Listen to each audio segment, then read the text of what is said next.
ஐப்பசியில் ஓணம் அவிட்டம் சதயம் இவை ஒப்பிலவானார்கள் உலகத்தீர்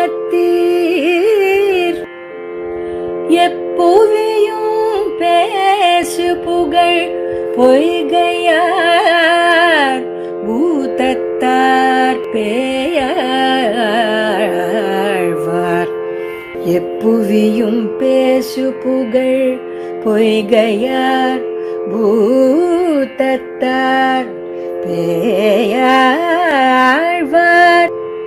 தேசுடனே தோன்று சிறப்பால் ஐப்பசியில் ஓணம் அவிட்டம் சதயமிவை ஒப்பிலவானார்கள் உலகத்தீர் எப்புவியும் பேசு புகழ் பொய்கையார் பூதத்தார் பேயாழ்வார் தேசுடனே தோன்று சிறப்பால்.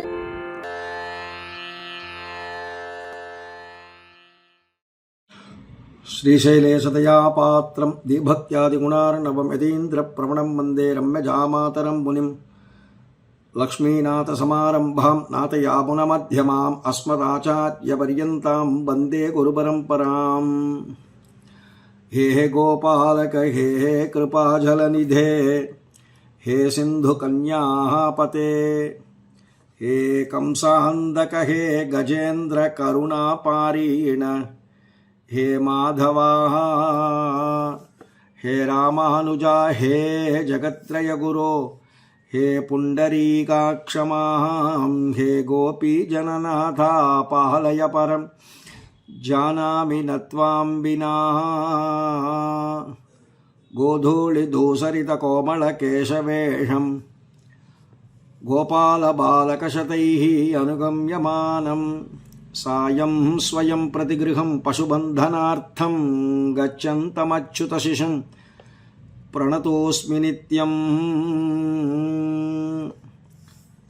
अपगतमदमानैः अन्तिमोपायनिष्ठैः अधिगतपरमार्थैः अर्थकामानपेक्षैः निखिलजनसुहृद्भिः निर्जितक्रोधलोभैः वरवर मुनिभृत्यैः अस्तु मे नित्ययोगः.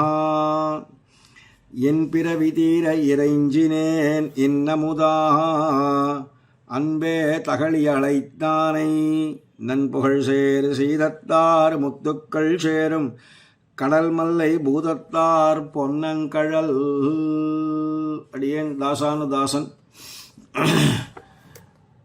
இந்த நன்னாளிலே நம்முடைய பரமஹம்ச பரிவ்ராஜகாச்சாரியராய் உபய வேதாந்த பிரவர்த்தகாச்சாரியராய் எழுந்திருக்கக்கூடிய யதிகிரி யதிராஜ நாராயண ஸ்ரீமன் ராமானுஜ ஜீயர்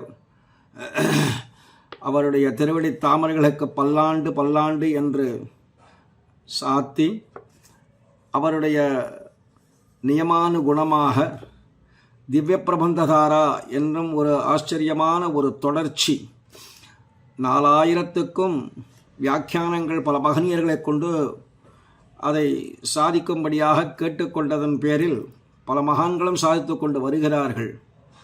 அந்த தொடர்ச்சியிலே எம்ஓபி சாரிட்டிஸ் அவர்களுடைய ஒரு ஆதரவின் பேரிலும் நடைபெற்று கொண்டு வரக்கூடிய இந்த திவ்ய பிரபந்த தாரா என்றும் தொடர்ச்சியிலே அடியனுக்கு 3ஆம் ஆயிரமாக இருக்கக்கூடிய இயற்பாவிலே 2ஆம் திருவந்தாதி பூதத்தாழ்வார் சாதித்த விஷயத்திலே 41வது பாசுரம் ஆரம்பித்து 50வது பாசுரமாக ஈராக அதன் விஷயத்தை சொல்ல வேணும், அதனுடைய வியாக்கியானித்தருள வேணும் என்று கேட்டதன் நியமானுகுணமாக அடியேன் இப்பொழுது உபன்யசிக்க விழைகிறேன். அதை அனுபவித்து எல்லோரும் இன்புறும்படியாக பிரார்த்தித்து கொள்ளுகிறேன். எம்பெருமானுடைய கிருபைக்கும் பாத்திரமாகும்படியாக அடியேன் பிரார்த்திக்கிறேன். ஆச்சரியமான பாசுரங்கள். திருக்கடல் மல்லை தலசேனத் எம்பெருமானுடைய திருவடி வாரத்திலே அவதாரம் செய்து நமக்கு ஆச்சரியமான ஒரு அந்தாதியை கொடுத்திருக்கிறார் பூதத்தாழ்வார். அவர் ஏற்கனவே அன்பே தகழி என்று அன்பின் விஷயமாக சொன்னவர். இவரை பற்றி ஆண்டாள் சாதிக்கும் பொழுது தன்னுடைய திருப்பாவையிலே இவரை புற்றரவல்குல் புனமயிலே என்று மயில் என்று இந்த ஆழ்வாரை விളിக்கிறார். புனமயிலே அப்படின்னா புனல் சாட்சாத்தாக மேகங்களை கண்டால் மயில் அகவும், தன் தோகைகளை விரித்து அகவும் ஆனந்த கூத்தாடும். இவர் பிறந்ததோ திருக்கடல் மல்லைன்னு சொல்லக்கூடிய சமுத்திரத்தின் பக்கத்திலே. அதனாலே அங்கே சமுத்திரத்துக்கு மேலே மேகம் வருவதும் அசாதாரணமானது. அதை பார்த்ததுமே எம்பெருமானை கண்டதாக தான் பாவித்து இவர் ஆனந்த கூத்தாடும்படியாக அனுபவித்தவர்.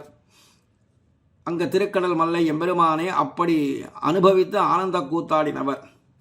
இவரை புற்ற அரவு அல்குல் புனமயிலே என்று அல்குல் என்ற பர்மஸ்தானத்தை சொன்னதாக, இடையழகினை சொன்னதாக பாண்டாள் பாசுரத்தில் தெரிவிச்சிருக்கிறாள். பெண்களே பெண்களை பார்த்து மயங்கும்படியான ஒரு விஷயத்தை தெரிவிப்பதனாலே நாம் தெரிந்து கொள்ள வேண்டியது என்ன அப்படின்னு பார்த்தோமேயானால், ராமாயணத்திலேயும் கூட வால்மீகி மகரிஷி தண்டகாரண்யத்தில் எம்பெருமான் அப்படி நடந்து செல்கிற பட்சத்திலே ஒரு பிரணவமே நகருகிறதே என்று ஆச்சரியப்பட்டு பேசுகிறார். அதாவது அக்ரத பிரயயௌ ராமஹா சீதா மத்தியே சுமத்தியமாக பிருஷ்டதஸ்து தனுஷ்பாணிகி லக்ஷ்மணோ அனுஜகாமக என்று ரொம்ப அழகாக தெரிவிக்கிறார். அக்ரதா அகார வாட்சியமான எம்பெருமான் ஞானஸ்வரூபி சாட்சாத் எம்பெருமான் அப்படி முன்னே செல்ல, மத்தியே இடையழக உடைய சீதா பிராட்டியார் செல்லுகிறார்கள். பின் பட்சத்திலே தன்னுடைய இளைய பெருமாள் ஆச்சரியமாக விரக்தி ஸ்வரூபமாக இருக்கக்கூடியவர் அனுஜகாமகன்னு மகார வாட்சியம், ஆகார உகார மகார வாட்சியம். உகாரம் என்கிறது மத்தியே சீதா பிராட்டியார் செல்கிறார். இதில் இடையழகு என்று இதில் சுமத்தியமாக அப்படின்னு சொல்கிறதுனாலே ஏதோ சீதா பிராட்டியாரை வர்ணிக்கிறதாக கொள்ளக்கூடாது. அதனுடைய தாற்பயம் என்ன அப்படின்னு பார்த்தோமே, ஞானம் பக்தி வைராக்கியம் இந்த மூன்றுனுக்குள்ளே இடைப்பட்டது. இடையழகுன்ற இந்த இடைப்பட்டது பக்தி.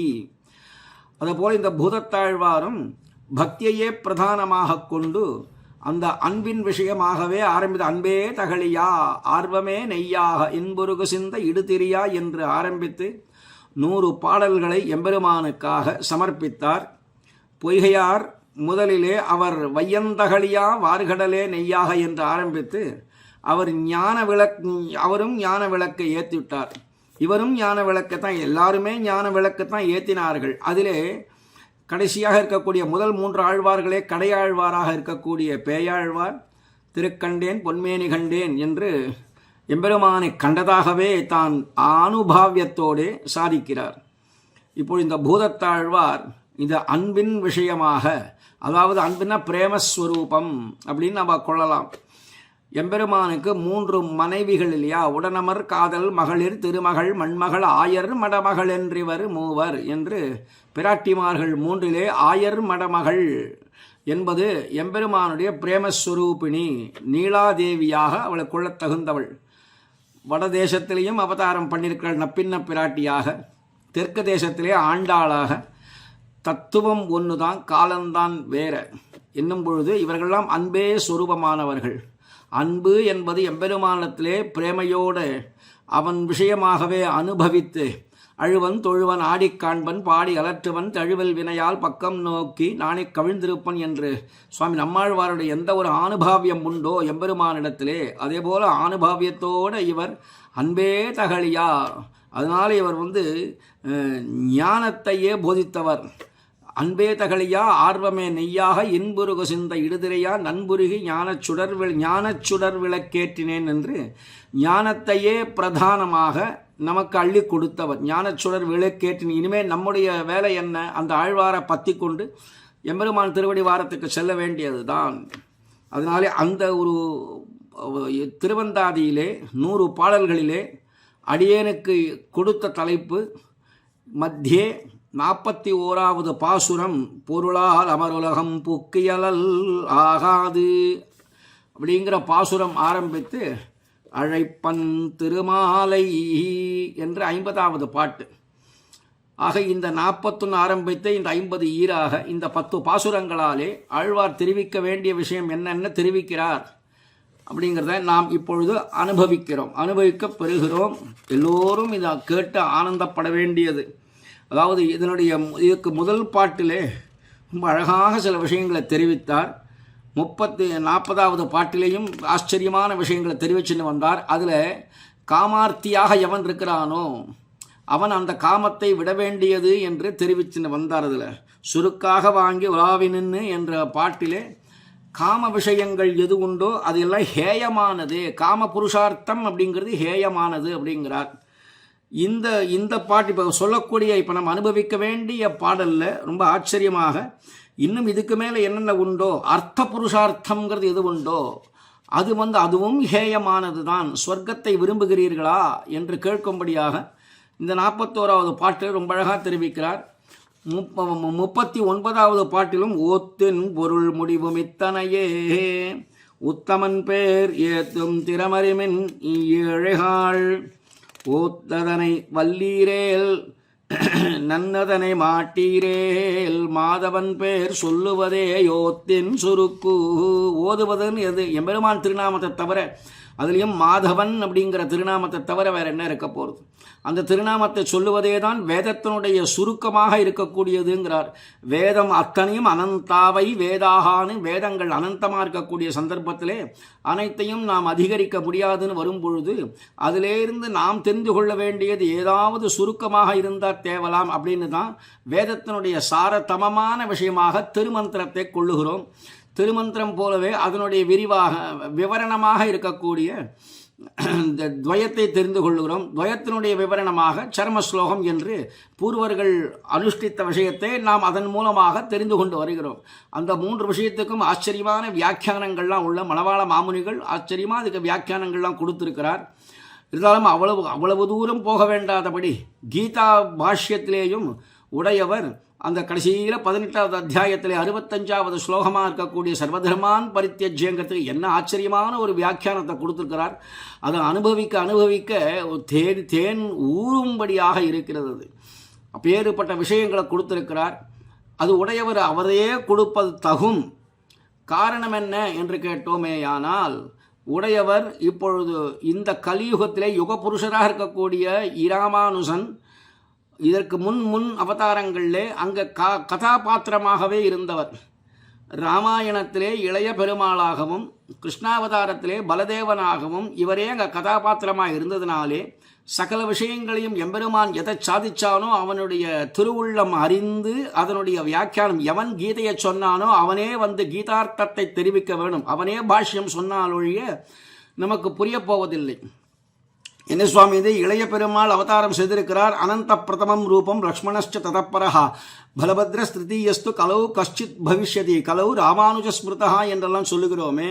அப்போ எம்பெருமானே வந்தானான்னு கேட்டால் பிரபன்னாமிர்த தர்ப்பணம் அப்படிங்கிற அந்த கிரந்தத்தை தெரிவிக்கிறார். நாமே உமக்கு குழந்தையாக அவதரிப்போம் என்று பார்த்தசாரதி பெருமாள் கேசவ சோமயாஜியினிடத்திலே அவர் யாகங்கள் புத்திரகாமேஷ்டி யாகம் செய்து அவபிருத ஸ்நானமாகி இருந்து அன்று இரவு சயன சென்றிருக்கும் பொழுது அவர் கனவிலே பார்த்தசாரதி தயா இஷ்டியா, அதாவது நீ பண்ணின புத்திரகாமேஷ்டி காரணமாக அதன் விஷயத்தினாலே தயேஷ்டியா த்விஜவர்யாய பிரசன்னஹா பார்த்தசாரதி. த்விஜவர்யாய அப்படிங்கிறது அந்த இடத்துல கேசவ சோமயாஜி சோமயாகம் பண்ணினவர். அப்பேற்பட்ட அதனால சோமயாஜினே ஸ்ரௌத்திகள்னு பேரை கொண்டவர். அவருக்கு இவர் சாதிச்சார். பார்த்தசாரதியே பிரசன்னமாக ஆகி நேர பிராப்னோம் யகம் தே புத்திரத்வம் இதி ஸ்வப்னே தமப்ரவீத்து அப்படின்னு அதில் சொல்கிறார்.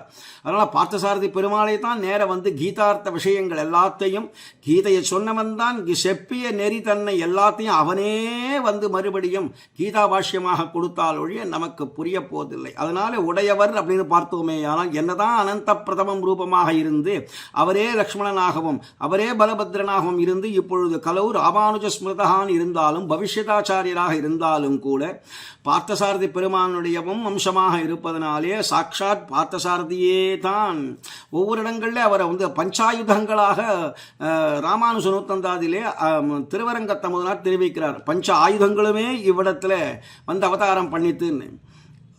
ராமானுஜனை பற்றின ஆச்சரியமான ஒரு நாடகம் இருக்கு. அந்த நாடகத்தில் கூட ரங்கப்பிரியன் பிரியரங்கன் என்று 2 சூத்திரதாரிகள் இருக்கிறார்கள். அவர்கள் சொல்லும்போது சுதர்சனோசி பிரிய தரிசனத்துவம் என்று சுதர்சன ஆழ்வானா அவரே சாட்சா திருவாழியாழ்வானே இவ்விடத்தில் உடையவராக அவதாரம் பண்ணார் என்று பலவிதமாக உடையவனுடைய பெருமைகள் சொல்லப்படுறது. அந்த ராமானுசனோத்தந்தாதியில கூட இவருடைய பெருமை, இந்த பூதத்தாழ்வார் திருவடி தாள்களே அப்பேற்பட்டவராக இருந்து இந்த மண்ணுலகக்கே அள்ளி கொடுத்தவராச்சு, அவரை அனுபவிக்கக்கூடிய உடையவர் அப்படின்னு நம்ம அதில் தெரிவிச்சிருக்கிறார். அந்த பூதத்தாழ்வார் ஆரம்பமே சாதிக்கிறார். அதனாலே ஞானம் பக்தி வைராக்கியம் என்று பார்க்கும் பொழுது ஞானத்தை அள்ளி கொடுத்தவர் முதல்ல பொய்கை ஆழ்வார். அதுக்கு அடுத்தபடியாக அன்பே தகலியா என்று சொன்னதுனாலே இவர் பூதத்தாழ்வார். அப்பேற்பட்ட பக்திக்கு பிராபல்யம் ஞானம் பக்தி. கடைசியில் இது திருக்கண்டேன் பொன்மேனி கண்டேன் என்று எம்பெருமானை அப்படியே அனுபவித்து வைராக்கியசீலராக இருந்தவர் தான் பேயாழ்வார். அப்படிங்கிறதுனாலே ஞானம் பக்தி வைராகியம் விராகத்தன்மை அப்படின்னு, அதாவது ராகம் துவேஷம், அந்த ராகத்வேஷங்கள் இல்லாமல் இரண்டையுமே விட்டுட்டு எம்பெருமான் ஒருவிடத்தில் மட்டும், அதாவது விட்டுட்டு அப்படிங்கிறது இந்த சாம்சாரிகமான இந்த பூலோகத்தில் என்னென்ன விஷயங்கள் உண்டோ இதிலேந்து விலகி நின்று எம்பெருமான் ஒருவனிடத்திலேயே அவன் தன் மனசை செலுத்துவது அப்படிங்கிற ஒரு தன்மை உண்டு இல்லையா. எம்பெருமானிடத்திலே ஆறாத காதலும் பிரிவாற்றாமையினாலே வருந்துவதும் சேர்த்தியிலே அகமகிழ்வதும் அப்படி இருக்கக்கூடிய ஆழ்வார்கள் அவர்களுடைய வம்சம் இல்லையா. அதனாலே பேயாழ்வார் சாட்சாத் திருமேஷ ஆழ்வாருக்கே ஆச்சாரியனாக இருந்தவர். அதை பற்றின பின்னாடி வரக்கூடிய பாகவதோத்தமர்கள் தெரிவிக்க போகிறார்கள். அடியேனுக்கு இன்னைக்கு சொல்ல வேண்டிய விஷயம் இது இத்தனையும் சாதிச்சால் நமக்கு அர்த்தம் புரியுங்கிறதுக்காக அடியேன் இதை எடுத்துட்ட விஷயத்தை. அதனால பொய்கையாழ்வார் அப்படிங்கிறது ஞானத்துக்கே காரணமாக இருக்கக்கூடியவர். இந்த பூதத்தாழ்வார் அன்பே தகலியான்னு ஆரம்பித்ததுனாலே இந்த பக்திங்கிற விஷயத்தை பிராபல்யமாக நமக்கு அவர் எதை அனுபவியமாக அனுபவிச்சாரோ அதை நமக்கும் கொடுக்கிறார் அப்படிங்கிற விஷயத்தை இப்போ நாம் புரிந்து கொண்டு இந்த 41வது பாசுரத்திலேருந்து ஆரம்பித்து மேற்கொண்டு போகலாம் என்பதாக அடியேன் விஞ்ஞாபனம் பண்ணுகிறேன். முதல், அதாவது அடியனுக்கு எடுத்துக்கொள்ளக்கூடிய விஷயத்தில் 41லேருந்து 50 அந்த 10 பாடல்களிலே முதல் பாட்டு அடியன் எடுத்துக்கிறேன். பொருளால் அமருலகம் புக்கியலல் ஆகாது அருளால் அறமருளும் அன்னே அருளாலே மாமரையோர்க்கிந்த மணிவண்ணன் பாதமே நீ மறவேல் நெஞ்சே நினை. நெஞ்ச கூப்பிடுறாருங்க, நெஞ்சே நீ நினைக்க வேணும் அப்படின்னு. இவர்களுக்கெல்லாம் உசாத்துணை அப்படிங்கிறது தேவைப்படுறது. ஆழ்வார்களுக்கெல்லாம் தனித்தனியே இருக்கக்கூடிய தமிழ் முனிவர்கள் இவர்கள் எங்கிருந்தோ வந்து ஆகக்கூட தன்னுடைய திருக்கோவலூருங்கிற திவ்ய தேசத்திலே ஒன்று சேர்ந்தார்கள் அப்படிங்கிறத நாம் பார்த்துருக்கிறோம். குரு பரம்பரானுகுணமாக பார்க்கும்பொழுது நமக்கு தெரிகிறது. அதற்கு முன்னாடி அவரவர்கள் வேறு வேறு இடங்களில் காஞ்சிபுரத்திலே அப்பேறுபட்ட எம்பெருமானுடைய திருவடி வாரத்தில் இருக்கக்கூடிய பொய்கை தாமரையிலே அவதாரம் பண்ணினவர் மனசமலர் கருவதனில் வந்தமைந்தான் வாழியே என்று பொய்கை ஆழ்வார் விஷயமாக. இவரோ திருக்கடல் மலையில் அவதாரம் பண்ணினவர். திருவல்லிக்கேணிக்கு பக்கத்திலே மாமயிலை என்று சொல்லும்படியாக மாவல்லிக்கேணியான் என்றெல்லாம் அவர் அனுபவிக்கிறாரே. அந்த மாடமாமயிலை திருவல்லிக்கேணி கண்டேன் என்று மயிலையோடு சேர்ந்துதான் நமக்கு திருவல்லிக்கேணி திவதேசம்னு வரும்பொழுது அந்த மாமயிலையிலே அவதாரம் பண்ணினவர் தான் பேயாழ்வார் என்று நம்ம 3 விஷயம் பார்க்கிறோம். இவர்கள் தனித்தனியே இருந்தார்கள். எம்பெருமான் சேர்க்க வேணும்னு பார்த்தான் என்று திருக்கோவலூரிலே 3 பேரும் சேர்ந்தார்கள். இதெல்லாம் நமக்கு தெரிந்த விஷயங்கள். அதிலே இந்த இடத்துல அவர் தெரிவிக்க வேண்டியது பொருளால் அமருலகம்னு ஆரம்பித்து ஆச்சரியமாக நெஞ்சே அப்படின்னு கூப்பிட்றதுக்கு காரணம் அதை தான் சொல்ல வந்தேன். அதாவது அவர்களுக்கெல்லாம் நெஞ்சு தான் உசாத்துணையாக இருக்கிறதே தவிர ஏதோ இவர்கள் வந்து எல்லாரும் இருக்கிறார்கள் பண்டிதரே வாருங்கள்னு ஒவ்வொருத்தரையாக கூப்பிட்டு பேசினது கிடையாது. இவர்களுக்கு நெஞ்சுதான் உசாத்துணை. அங்கே திருக்கோவலூர் போகிற பிறகு 3 முனிவர்களும் தமிழ் முனிவர்களும் செஞ்சொற்கவிகாள் உயிர்காத்தாட்சிமினோன்னு நம்மாழ்வார் தெரிவித்தார். அந்த செஞ்சொற்கவிகாள் அப்படிங்கிறவர் இவர்கள் தானே. இந்த மூவரைத்தானே ஆழ்வார் அங்கே விழிக்கிறார். 10ஆம் பத்திலே செஞ்சொற்கவிகாள் உயிர்காத்தாட்சிமினோ திருமாலிரும் சோலை வஞ்சக்கல்வன் மாமாயன் மாயக்கவியாய் வந்து அந்த எம்பெருமான் வந்து உள்ள முதல்ல வரேன் உங்களுக்கெல்லாம் உங்கள் எல்லாரையும் அடிமை கொள்ளுகிறேன் என்று சொல்லி வருவதாக வந்து நம்மிடத்திலே வந்து புகுந்து அவன் நம்மிடத்திலே அடிமையாக ஆகி வேறு விதமாக நம்மளை ஆட்கொள்வான் அப்படின்னா அதனாலே ஜாக்கிரதையாக இருங்கள் அப்படிங்கிறதுனாக செஞ்சொற்கவிகால் உயிர்காத்தாட் செய்மினோன்னாராங்க. அந்த நம்மாழ்வார் சாதிச்ச அந்த செஞ்சொற்கவிகால் இவர்கள் தானே. அதிலே பூதத்தாழ்வார் இந்த முன்பாட்டிலையும் விஷயத்து காமார்த்தங்கள் கூடாதுன்னார். இப்பொழுது இந்த புருஷார்த்தம் இப்போ என்ன புருஷார்த்தத்தை தெரிவிக்கிறார் அப்படின்னாக்கா, என்னையா சொர்க்கமாதி விஷயங்கள்லாம் நமக்கு தேவைதானோ அப்படின்னு சொல்லும் பொழுது இந்த இடத்துல எல்லாமே ஹேயந்தானே. பூலோகத்தில் இருக்கக்கூடிய பூலோக சம்பந்தப்பட்ட எதுவாக இருந்தாலும் எல்லாமே ஹேயமானது தான். அதனால்தான் ஆழ்வார்கள் எல்லாருமே அதிலேந்து பிரிந்து பெயரே எனக்கு யாவரும் யானுமோர் பெயரே எவர்க்கும் இது பேசியன் என்று குலசேகராழ்வார் சாதித்த பிரகாரம் எல்லோருமே இதிலே தனித்து நிற்கிறார்கள்.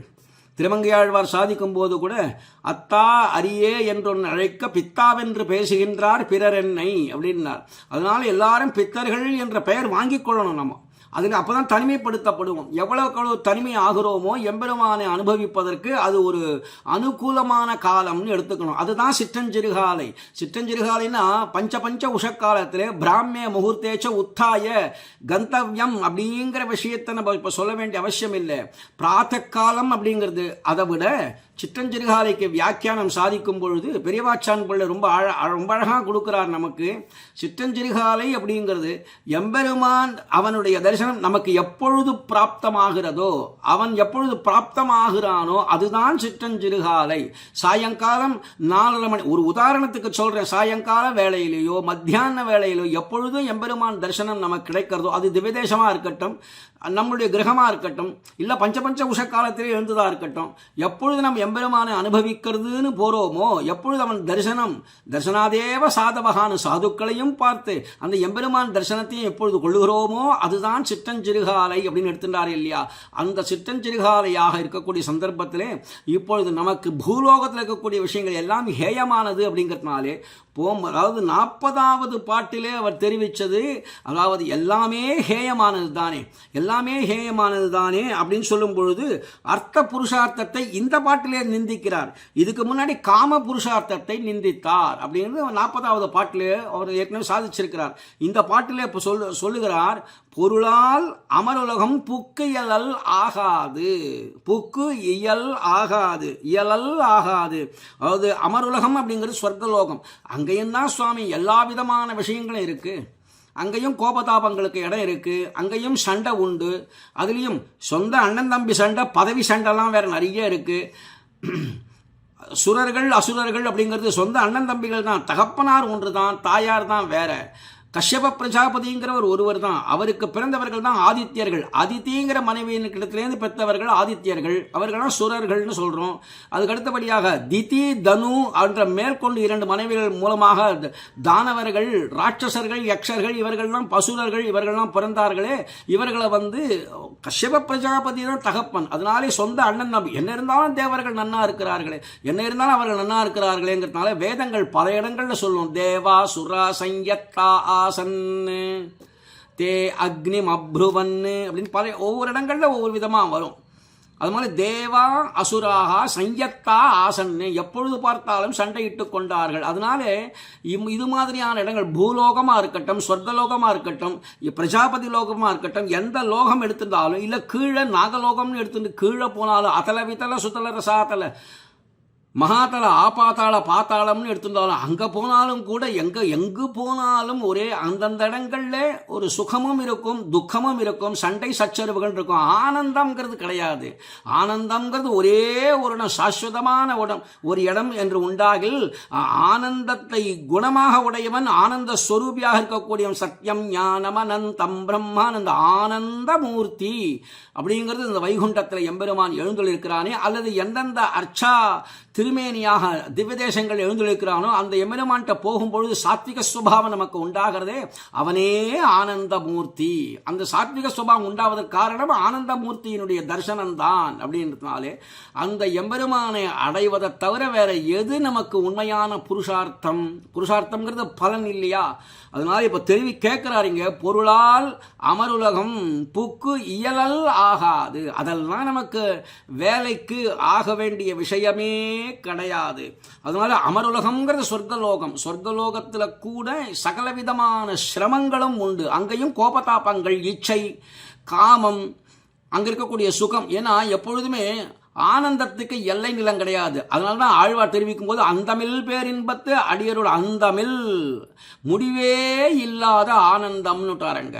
ஆனால் இந்த மற்ற இடங்கள்லாம் சுகம் தான் இருக்குமே தவிர ஆனந்தங்கிறது இருக்காது. அப்போ சுகத்துக்கு எல்லை நிலம் துக்கம், லாபத்துக்கு எல்லை நிலம் நஷ்டம். அப்ப சீதம் உஷ்ணம் சுகம் துக்கம் மானம் அவமானம் லாபம் நஷ்டம் இதெல்லாம் துவந்துவங்கள்னு பெயர், ரெட்டைன்னு பெயர். சுகம்னு சொல்லிட்டியானா உடனே துக்கத்துல தான் கொண்டு விட்டுடும். நீ லாபம்னு பார்த்தியானா உடனே நஷ்டத்துல தான் கொண்டு விட்டுடும். காரணம் செல்வம்னு உங்ககிட்ட இன்னைக்கு இருந்ததுன்னா நாளைக்கு செல்வோம்னு போயிடும் இல்லையா? அதனாலே அதெல்லாம் அனுபவிப்பதற்கான விஷயங்கள் கிடையாது. அப்படிங்கிறதுனாலே ஆரம்பமே பொருளால் அமருலகம் அப்படிங்கிறார். அந்த அமருலகம் அப்படிங்கிறது சொர்க்கலோகத்தை பொருளால் இதுவும் ஒரு புருஷார்த்தம் அப்படிங்கிற எண்ணத்தோட புக்கு இயலல் ஆகாது அப்படிங்கிறார். போய் சேர முயல்வது அப்படிங்கிறது தகாது சுவாமி, அதை ஏன் நம்ம கொள்ள வேணும் அப்படின்னு ரொம்ப ஆச்சரியமா தெரிவிக்கிறார் இங்க பூதத்தாழ்வார். அருளால் அறம் அருளும் அன்றே, அந்த பரமதாயாளுவா இருக்கக்கூடிய அருளால், அருள் என்று சொன்னாலே கொடுக்க அந்த அருளை அந்த காருண்யாதிசயத்தை செய்யக்கூடியவன் சர்வசம்ரக்ஷணமாக இருக்கக்கூடியவன் எம்பெருமான் ஒருவனை தவிர வேற யாரையும் இந்த லோகம் இல்லை அந்த லோகம் இல்லை எந்த லோகமாக இருந்தாலும் இனிமேல் இவனை தவிர வேற ஒருவன் இருக்கிறான்னு காட்ட முடியாது. அவதாரம் பண்ணினாலும் கருணாமூர்த்தி கருணா காக்குத்ஸ்தா அப்படின்னு சுவாமி வேதாந்த தேசிகனும் தெரிவிக்கிறார். அதனால் எங்கு சென்றாலும் எங்க இடத்துல போனாலும் கருணைக்கு அப்படிங்கிறது கருணைக்கு பாத்திரமானவர்கள் நாம், அந்த கருணையை பொழியக்கூடியவன் எம்பெருமான். சிறிய திருவடிக்கும் எம்பெருமானுக்கும் ஒரு சிறிய போட்டி மூல வந்தது. இவர் சிறிய திருவடி பக்தி செய்கிறார், எம்பெருமானோ அதற்கு கருணை பண்ணுகிறான். இவருடைய பக்தி பெருசா அவருடைய கருணை பெருசா எப்படி சொல்றது, என்னன்னு சொல்ல முடியும்? சிறிய திருவடியினுடைய பக்தியை பற்றி குறைச்சி சொல்ல முடியாது. எம்பெருமானுடைய காருண்யாதிசயம் எப்பேற்பட்டது, அதுக்கு அளவுன்னு ஒன்று உண்டான்னு. அதனால சிறிய திருவடி பக்தியில் போட்டி போடுறார். எம்பெருமானோ காருண்யாதிசயத்தாலே அவரை சிறிய திருவடியை பார்த்து அவருக்கு கருணை செய்ய வேணும்னு கருணைக்கு போட்டி போடுறான். இப்படி பக்தி பெருசானா கருணை பெருசான்னா பக்திக்கும் கருணைக்கும் போட்டி வரும்பொழுது பக்தி கீழே அடங்க தான் அடங்கும். பெருமானுடைய கருணை தான் பெருசுன்னு தெரியறது. அதனாலே அவன் சிறிய திருவடி என்னதான் பக்தி பண்ண, ஐயோ நாம பக்தி பண்ண பக்தி போறலையே, பெருமான் அப்படி கருணை பண்ணிட்டானேன்னு சிறிய திருவடி கதறதும், ஐயோ அவன் பண்ணின பக்திக்கு ஏத்தாப்புல நாம் ஒன்றும் பண்ணவில்லையே என்று கருணைக்கு பகவான் மிஞ்ச பார்ப்பான். ஆக கருணை தான் மிஞ்சுமே தவிர நம்முடைய எந்த விஷயங்களும் இங்கே எடுபடாது அப்படிங்கிறத நாம் புரிந்து கொள்ள வேண்டும். அதனால சொல்றார் இந்த இடத்துல அருளால் அறம், அந்த அருளால் எம்பெருமானுடைய பரமானுகிரகமுடைய பரமதயாளுவான அந்த எம்பெருமான் இருக்கிறானே அறம், அந்த புண்ணியத்தின் பயனான சொர்க்கலோகத்தை கூட கேட்டு பெறுவது இவரிடத்திலேருந்து இருக்கலாமே தவிர நேர தேவர்கள்ட்ட போய் கேட்க வேண்டியது என்ன இருக்கு? அதனால அருளும் அன்றே தன் கிருபையாலே கிடைக்க செய்வானா. அந்த சொர்க்கம் கூட நீ வேணும்னு ஒரு கால் கேட்டுட்டியானா, நீ யக்ஞயாகாதிகள் பண்ற, அந்த யக்ஞயாகாதிகளுக்கு அனுகுணமாக எம்பெருமான் ஏதோ கருணை செய்யணுமானாக்கா அவன் என்ன பண்ணுகிறான், தேவர்கள் மூலமாக கொடுக்கிறான். நமக்கு தெரியுது இல்லையா? அந்த தேவர்கள் மூலமாக ஒரு கால் கொடுப்பது போல நமக்கு தெரிஞ்சாலும் எம்பெருமான் என்ன பண்ணுகிறான்னு கேட்டா, தேவர்களுடைய அவர்களுடைய ஹிருதயாவகாசத்தில் எழுந்தருளி இருந்து அவன் கருணை அவன் தான் செய்கிறான். அந்த சொர்க்கம் கூட நீ எம்பெருமானையே நேர கேட்டு பெறலாமே, அதுக்கு தேவர்கள்ட்ட போய் கேட்டு பண்ண வேண்டியது என்ன இருக்கு அப்படிங்கிறது தான் தெரிவிக்கிறார். அருளும் அன்றே, அப்பொழுதே எம்பெருமான் தான் அருளால் அப்பேற்பட்ட அந்த அறம்னு சொல்ல முடியாத அறம்னா இந்த இடத்துல தர்மம்னு பெயர் பொதுவாக. ஆனால் இந்த இடத்துல புண்ணியத்தின் பயனாக சொர்க்கத்தை நீ எந்த தர்மம் செஞ்சையோ, தர்மோ ரக்ஷதி ரக்ஷிதா என்று எந்த தர்மத்தை நீ ரட்சிச்சையோ அந்த தர்மம் ஒன்று ரட்சிக்கும் இல்லையா, அதன் பயனாக அதன் பலனாக அந்த சொர்க்கலோகத்தை கூட அருளும் அன்றே, அந்த க்ஷணமே உனக்கு கிருபையாலே கிடைக்க செய்பவன் எம்பெருமான் இல்லையா அப்படின்னு கேட்கிறார். அதனாலே அருளாலே மாமரையோர் கீந்த, அந்த கிருபையினாலே மகரிஷி மாமரையோர் அப்படின்னு சொல்லும்படியான அந்த மகரிஷிகளுக்கு முக்தி அளித்தவன் எம்பெருமான் தான். முக்தி அளித்த மணிவண்ணன் பாதமே, நீலமணி நிறுத்தவனான எம்பெருமானுடைய திருவடிகளையே பற்றி கொள்ள வேணும் நெஞ்சமே நீ மறவே. அந்த எம்பெருமானுடைய திருவடியை மறக்க வேண்டிய அவசியம் இல்லை. அப்படின்னு நீ மறவேல், அதனால நினை, தியானம் செய், அவனையே தியானம் பண்ணும்படியாக இருன்னு சாதிக்கிறார் இந்த இடத்துல. அதனால இந்த இடத்துல பூர்வ பாசுரத்தில் தெரிவித்த அந்த என்னென்ன காமியங்கள் காமியார்த்தங்கள்னு சொன்னாரோ அதை விட்டுட்டு இந்த இடத்துல இங்க இருக்கக்கூடிய புருஷார்த்தத்தையும் தெரிவிக்கிறார். ஐயோ இது அர்த்தம், பொருள் பொருள் என்று நீங்கள் நினைக்கிறீர்களே, இந்த பொருளோ ஐஸ்வர்யமோ அல்லது கைவல்யமோ இதெல்லாம் சாஸ்வதமானதுன்னு நினைக்க வேண்டாம். ஆனால் கைவல்யம் கூட வைகுண்டத்துக்குள்ள இருக்குங்க தான் சாஸ்வதம் நினைக்கிறோமே தவிர எம்பெருமானை அனுபவிப்பதற்கான காரணம் இல்லையே. அங்க ஏதோ ஆத்மானுபூத்தின்னு சொல்லிட்டு ஏதோ இருக்கிறார்களே தவிர உண்மையில எம்பெருமானுடைய விஷயங்களை அனுபவிப்பவர்களாக இல்லை அவர்கள். அதனால கைவல்யமும் வியர்த்தம். ஐஸ்வர்யம் அப்படிங்கிறது இந்த லோகத்துல இருக்கு, இல்லைன்னு சொல்லல. வாஸ்தவமான ஐஸ்வர்யம் எது தெரியுமோ? ஈஸ்வரனுடைய திருவடியை அடைவதுதான் ஐஸ்வர்யத்தை அடைவது அப்படிங்கிறது. பூலோகத்தில் இருக்கக்கூடிய ஐஸ்வர்யம் எல்லாம் எந்த க்ஷணம் நீ அடையணும்னு நினைக்கிறையோ அது வரலாம். ஆனால் எப்படி வந்ததோ அப்படியே அது சென்று விடும். அது நம்மக்கிட்ட சாஸ்வதமாக இருக்கும்னு சொல்ல முடியாது. அதனால சாஸ்வதமான ஐஸ்வர்யம் எதுன்னு கேட்டால் எம்பெருமானுக்கு நாம் பண்ணக்கூடிய பக்திங்கிறது ஒன்று உண்டு இல்லையா? அந்த பக்தி தான் நமக்கு சகல ஐஸ்வர்யம் உடையதுன்னா, அப்போ இந்த பொருளால் அமருலகம் அப்படிங்கிறது என்ன இருக்கு? என்ன ஒரு விஷயம் இதில். அதனால அர்த்தத்தினாலே நமக்கு புருஷார்த்தம் நினைக்க வேண்டாம். அர்த்தம்னாக்கா பொருள் ஈட்டுவது, பணம் சம்பாதிப்பது, இன்னும் எதையோ சம்பாதிப்பதுன்னு நினச்சிட்டு இருக்கோம். நமக்கு காமியம் என்னென்ன ஆசைப்படுறோமோ அதெல்லாம் இந்த பொருளாலே கிடைக்கும் நினைக்கிறோம். எல்லாமே கிடைச்சிடுமா? இல்லை வைகுண்டம் கிடைச்சிடுமா? எல்லாம் கிடைக்கும் சொல்ல முடியாது. அல்லது அதை கொடுக்கக்கூடிய அந்த கற்பக விருட்சமோ காமதேனுவோ சிந்தாமணி சொல்லக்கூடிய இந்த 3 விஷயங்கள்லாம் கூட பொருளால் வாங்கிட முடியுமா? எல்லாம் சொர்க்கலோகத்தில் எங்கேயோ இருக்குன்னு சொல்லுகிறார்களே தவிர அதெல்லாம் யார் பார்த்தார்கள்? அதனால அதெல்லாம் பொருளாலே நம்ம எதுவும் அடைய முடியாது அப்படிங்கிறத நாம் நல்லா புரிஞ்சு கொண்டு, இது புக்கியல் ஆகாது அப்படின்னு, புக்கு இயலல் ஆகாது, போய் சேரும்படியா முயல்வது. அந்த இயலல் நம்ம அது ஒரு முயற்சி செய்கிறோம் இல்லையா, அது ஆகாது, தகவே தகாது சுவாமி, அது நமக்கு தேவையில்லை அப்படின்னு ரொம்ப அழகாக தெரிவிக்கிறார். அர்த்த புருஷார்த்தம் என்கிற திரவியங்களை கொண்டு சொர்க்கலோகத்தை பெறுவோம் அப்படின்னு அதற்கு முயற்சி செய்ய வேண்டாம் என்றபடி அப்படி தெரிவிக்கிறார் இந்த இடத்த. நெஞ்சே நீ மறவேல் அப்படின்றாருங்க. அதாவது தம்முடைய திருவுள்ளத்தை நோக்கி சொல்லுவதாக இருந்தாலும் கூட இதை அந்யாபதேசமாக கொள்ள வேணும். நெஞ்சே அப்படின்னு சொல்றார், அந்யாபதேசமாக சொல்லுகிறார் அப்படிங்கிறத புரிஞ்சுக்கணும்.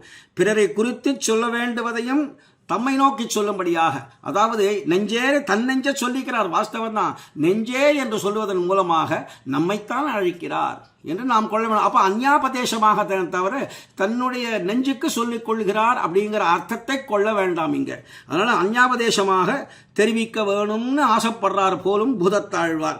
பிறரை குறித்து சொல்ல வேண்டுவதையும் தம்மை நோக்கி சொல்லிக் கொள்றது உண்டு. பொதுவாக நான் என்ன சொல்லிட்டேன்னு வச்சுப்போமே, பிறரை சொல்லுவதை கூட என்ன சொல்லிக்கிறது போல சொல்லிட்டோம்னா பிறர்களுக்கு அது உபதேசம் ஆகலாம்.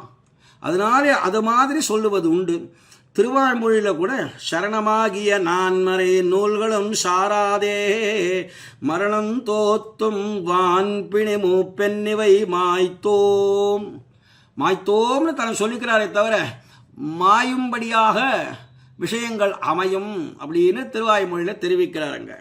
அதனால் இது முன்னிலையாக சொல்ல வேண்டியதை தன்மையாக சொல்லுகிறார் அப்படிங்கிறதாக புரிந்து கொள்ள வேணும். அமருலகம் அப்படிங்கிறது அமரர் உலகம் அப்படிங்கிறத இங்கே அமர் உலகம் அப்படிங்கிறார் இங்க. மேலும் பொதுவாக அருளிச் செயலில் பார்த்தோமேயானால் எந்தெந்த இடத்துல அமரர்னு சொல்கிறாரோ சாட்சாத்து நித்தியசூரிகள் முக்தாத்மாக்களை சொல்லுவார். இந்த இடத்த அதை பற்றி பேசலை.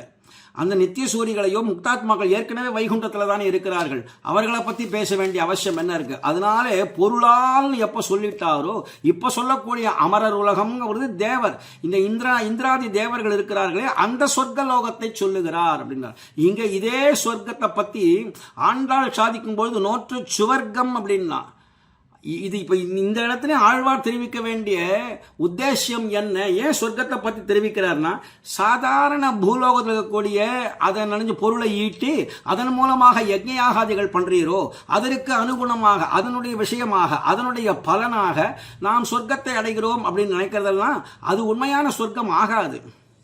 சொர்க்கம் நினைக்கிறோமே தவிர கொஞ்ச நாள் இருப்போம். அங்கே நமக்கு புண்ணியம் க்ஷீணே புண்ணியே மர்த்தியலோகம் விசந்தின்னு புண்ணியம் இருக்கிற காலம் வரைக்கும் அங்கே இருக்கலாம். அதன் பிறகு நம்மளை நல்லபடியாக நடத்த மாட்டார்கள் தேவர்கள். க்ஷீணே புண்ணியே, புண்ணியம் க்ஷீணமாயிடுத்துனா உடனே கீழே தள்ளி விடுவார்கள். அப்படி இருக்கும் பொழுது அங்கே நாம் போய் என்ன பண்ண போகிறோம் அப்படிங்கிறதுனால தான் இங்கே விஷயத்தை தெரிவிக்கிறார். இந்த சொர்க்கம்ங்கிறது உண்மையாகவே சொர்க்கம்ங்கிறதுக்கு அர்த்தம் என்னன்றது சீதா பிராட்டியார் தான் தெரிவிக்கிறார். கானனம் காட்டுக்கு செல்ற சந்தர்ப்பத்திலே பிராட்டியார் எம்பெருமான் சொல்லுகிறான், நீ வரவேண்டிய அவசியம் இல்லை, காட்டில் பல சிரமங்கள் உண்டு, அங்கே சிம்மநாதம் உருமல் சத்தம்லாம் கேட்கும், இங்கே போல வீணாநாதம் கிடையாது, அங்கே பல சிரமங்கள் உண்டு அப்படின்னு எதோ சொல்லி பார்க்கும் பொழுது அப்போ சொல்கிறான், சொர்க்கம்ங்கிறது என்ன சுவாமி, வேற ஏதோ அர்த்தமா, யஸ்த்வயா சகசஸ்வர்கா நிறையோ யஸ்த்வயா வினா என்று தெரிவிக்கிறாளுங்க. நிறையோன்னாக்கா சொர்க்கம்ங்கிறது உம்மோட சேர்ந்து இருப்பது தான் சொர்க்கமே தவிர உம்மை விட்டு பிரிந்தோமையானால் அது நரகம்தான் அது. அதனால இந்த இடத்துல பொருளால் அமருலகம்னு சொல்லும்படியாக ஏதோ ஒரு பணத்தை கொண்டு எதையோ சம்பாதிச்சு எதையோ விஷயங்களை செஞ்சு சொர்க்கத்துக்கு போகும்படியாக எவ்வளவோ முயற்சி செஞ்சு போனாலும் கூட இயலல் ஆகாதுன்னு விட்டாருங்க. புக்கு இயலல் ஆகாது, அதுக்கெல்லாம் ஐயோ இது தகாது, அங்கே போக வேண்டிய அப்படியே அந்த சொர்க்கம் வேணும்னா கூட எம்பெருமான கேட்டு பெறலாமே தவிர அது அது இவர்கள் மூலமாக நடக்க வேண்டிய என்ன இருக்கு? நேர தேவர்கள்ட்ட போனதுனாலே உமக்கு வரவேண்டிய விஷயம் என்ன? அர்ஜுனன் கூட போனான், சில வருஷங்கள் இந்திராதி தேவர்களுடைய சபையில் இருந்தான், அங்கே சில சிரமங்கள் ஏற்பட்டது, ஊர்வசி சாபம் தான் அங்கே உண்டாச்சு, நிறைய அஸ்திர சஸ்திரங்கள் சம்பாதிச்சுட்டாங்கிறது இருக்கட்டும், இருந்தால் கூட ஊர்வசி தன்னை கணவனாக ஏற்றுக்கொள்ளணும் அர்ஜுனனை அப்படின்னு நினைச்சா. ஆனால் ஊர்வசி என்ன இருந்தாலும் என் தாயார் ஸ்தானம், எப்பொழுது இந்திரனுடைய புத்திரன் போலே நான் இருக்கிறேனோ அவனுடைய பாரியை நீ என் தாயார் தானேன்னு சொல்ல அவளுக்கு கோபதாபங்கள் ஏற்பட்டு உடனே சபித்தாள். நீ உடனே இதுவாக கடவுது, நபும்சகனாக கடவுது அப்படின்னு விட்டாள். அதை இந்திராதி தேவர்கள் சொல்ல உடனே மறுபடியும் அவள்கிட்ட பிரார்த்திக்க அதை ஒரு வருஷம் நீ அதை உபயோகப்படுத்திக் கொள்ளலாம் அப்படின்னு சொல்லலாம். அதைத்தான் விராட்ட தேசத்திலே அஜ்ஞாத வாசத்திலே ஒரு வருஷம் அர்ஜுனன் தான் பிருகன்னலா அப்படிங்கிற பெயரோடு இருந்தான் அப்படிங்கிறதுலாம் நமக்கு தெரியறது. அதனால சொர்க்கத்தில் போனா கூட இது மாதிரி சாபம் தான் உண்டாகும், இல்லை கோபதாபங்களுக்கு இடமா இருக்கும். வேற சில சுகம் நினைச்சுட்டு போனா அது துக்கத்தில் போய் காரணத்தில் முடிஞ்சிடும்.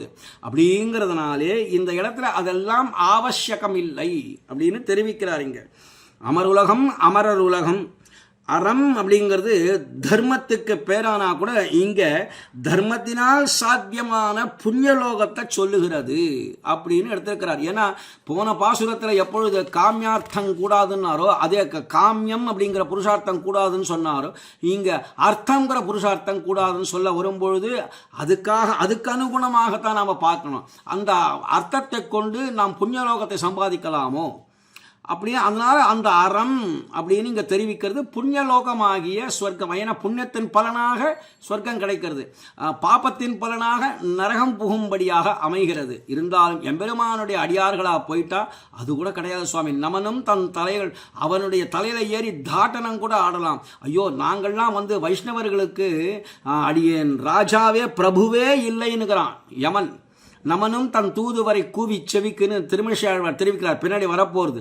அந்த இடத்த சொல்லும்பொழுது அவனே காதோட ரகசியமாக சொன்னான் அப்படின்னு. என்னன்னு கேட்டா பிரபுரகம் அந்யன்று நாம் ந வைஷ்ணவா, நாம் வைஷ்ணவர்களுக்கு நாம் பிரபு இல்லை, அந்யன்று நாம் யார் எம்பெருமான தவிர வேற எங்கெங்கேயோ சொல்லுகிறார்களோ, நாஸ்திக புத்தி அடைஞ்சு எப்படியோ சொல்லுகிறார்களோ அவர்களுக்கு தான் பிரபுவே தவிர ந வைஷ்ணவா நாம் திறம்பேன்மின் கண்டீர் திருவடி தன்னாமம் மறந்தும் புறந்தொழா மாந்தர், மறந்தும் அந்த புறந்தொழ மாந்தர்னு சொல்றாரு இல்லையா, அதுதான் மதுசூதன பிரபன்னான். யார் மதுசூதன் எம்பெருமானை அடைந்தவர்களோ பிரபத்தி பண்ணினவர்களோ அவர்களுக்கு நான் பிரபு இல்லை அப்படின்னு யமனே சொல்லும்படியான நிலைமையில் இருக்கு.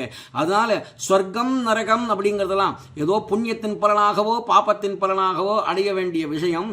அங்கு சென்று நாம் செய்ய வேண்டியது என்ன இருக்கிறது? எம்பெருமானுடைய அருள் அல்லது இது எல்லாம் நமக்கு வியர்த்தந்தானே அப்படின்னு இந்த பாட்டினாலே ரொம்ப அழகாக தெரிவிச்சிருக்கிறார். நினைப்பன் திருமாலை நீண்ட தோள் காணா நினைப்பார் பிறப்பொன்னும் நேரார் மனைப்பால் பிறந்தார் பிறந்தெய்தும் பேரின்பமெல்லாம் துறந்தார் தொழுதாரத்தோள். திருமாலை லக்ஷ்மிநாதன் திருமாலை மாலைன்னு சொன்னாலே போரும். இங்கே திருமாலைன்னு எப்பொழுது பெரிய பிராட்டியாரை முன்னிட்டு கொண்டு தான் எம்பெருமான்கிட்ட செல்ல வேண்டும் அப்படிங்கிறதுனாலே இங்கே அவதாரணம் உகாரம் அவதாரணார்த்தம் நிச்சிதம் அப்படிங்கிற விஷயத்தை பிராட்டி மூலமாக நம்ம தெரிஞ்சுட்டு இருக்கிறோம் இல்லையா. அதனால பெரிய பிராட்டியார் என்ன பண்ணுவள், மகாரமாகிய சேதனனை அகார வாச்சியனான எம்பெருமானோடு சேர்த்து வைப்பதற்கு கடக கிருத்தியமாக அமைகிறாள். அதனால இந்த இடத்துல மாலைன்னு சொல்லாம திருமாலை, வேற இடத்துல சுவாமி நம்மாழ்வார் சாதிக்கும் போது மாலை நன்னி தொழுதெழுமனோ வினைகட காலை மாலை கமலமலரிட்டு நீர்னாருங்க. அந்த இடத்துல சாதிக்கும், அதாவது 9ஆம் 10 கடைசி பதிகத்தில் மாலை அப்படின்னு சொல்லும்போது அங்கே திருமாலை அப்படிங்கிற அங்கே அர்த்தம். அங்கே திருங்கிற சப்தத்தை அத்தியாகாரம் பண்ணிக்க வேண்டியதாக இருக்குது, வருவித்து கொள்ள வேண்டியதாக இருக்குங்க. ஏன்னா பல பேர் அங்கே மாலைன்னு சாயங்கால வேலைன்னு எடுத்துப்பார்கள். இல்லை, மாலை நன்னி தொழுது எழுமினோ வினைகட அப்புறம் தான் தெரிவிக்கிறார். சாயங்கால வேலைங்கிறது காலை மாலை சதாசர்வ காலம்ங்கிற அர்த்தத்தில் காலை மாலை கமல மலரிட்டு நீர்னு அங்கே தெரிவித்தார். இந்த இடத்துல எடுத்ததுமே திருமாலை அப்படிங்கிறார். நினைப்பன் திருமாலை, திருமாலை முன்னிட்டு தான் எம்பெருமான் திருங்கிற சப்தத்தில் இருக்கக்கூடிய பெரிய பிராட்டியார், அதாவது இவையும் அவையும் உவையும் அப்படிங்கிற பதிகத்தில் கூட முதல் 10 9ஆம் பதிகம் திருவாய்மொழியில் அதில் சுவையன் திருவின் மணாளன் என்னுடைய சூழலுளானே முதல் பாட்டிலேயே கடைசி வாக்கியத்திலே சொல்லும் பொழுது சுவையன் அப்பேற்படும் திருமால்ங்கிறவன் சுவையன், திருவின் மணாளன்கிறார். சுவையன்னா என்னது, அச்சுவை கட்டியன்கோ அறுசுவை அடிசிலென்கோ. அச்சுவை கட்டி, உன்னை கல்கண்டு கட்டின்னு சொல்லட்டுமா, வெள்ளக்கட்டின்னு சொல்லட்டுமா, அறுசுவை இருக்கும்படியாக 6 சுவை உடைய எம்பெருமான் சொல்லட்டுமா. அதாவது மாயனை, வடமதுர மைந்தனை, யமுனை துறைவனை, ஆயர்குலத்தில் தோன்றும் மணிவிளக்கை, தாயை குடல் விளக்கம் செய்தவனை, தாமோதரனை என்று 6 குணங்கள் அங்க 6 விஷயங்களை சொன்னார். அதுவும் அறுசுவை நமக்கு. அதுபோல அன்றி உலகம் வளர்ந்தாய் அடி போற்றி, சென்றங்கு தன்னிறங்க செத்தாய் திரள் போற்றி, பொன்றச்சகட முதைத்தாய் புகழ் போற்றி, கன்று இருந்தாய் கடல் போற்றி, குன்னுகுடையாய் எடுத்தாய் குணம் போற்றி, வெண்ணு பகை கிடக்கும் என் கையில் வேல் போற்றி என்று திருப்பாவையிலையும் ஆண்டாள் 6 விஷயங்களை அங்க மாயனையிலையும் சொன்னால் இந்த இடத்திலையும் சொல்லியிருக்கிறாள்.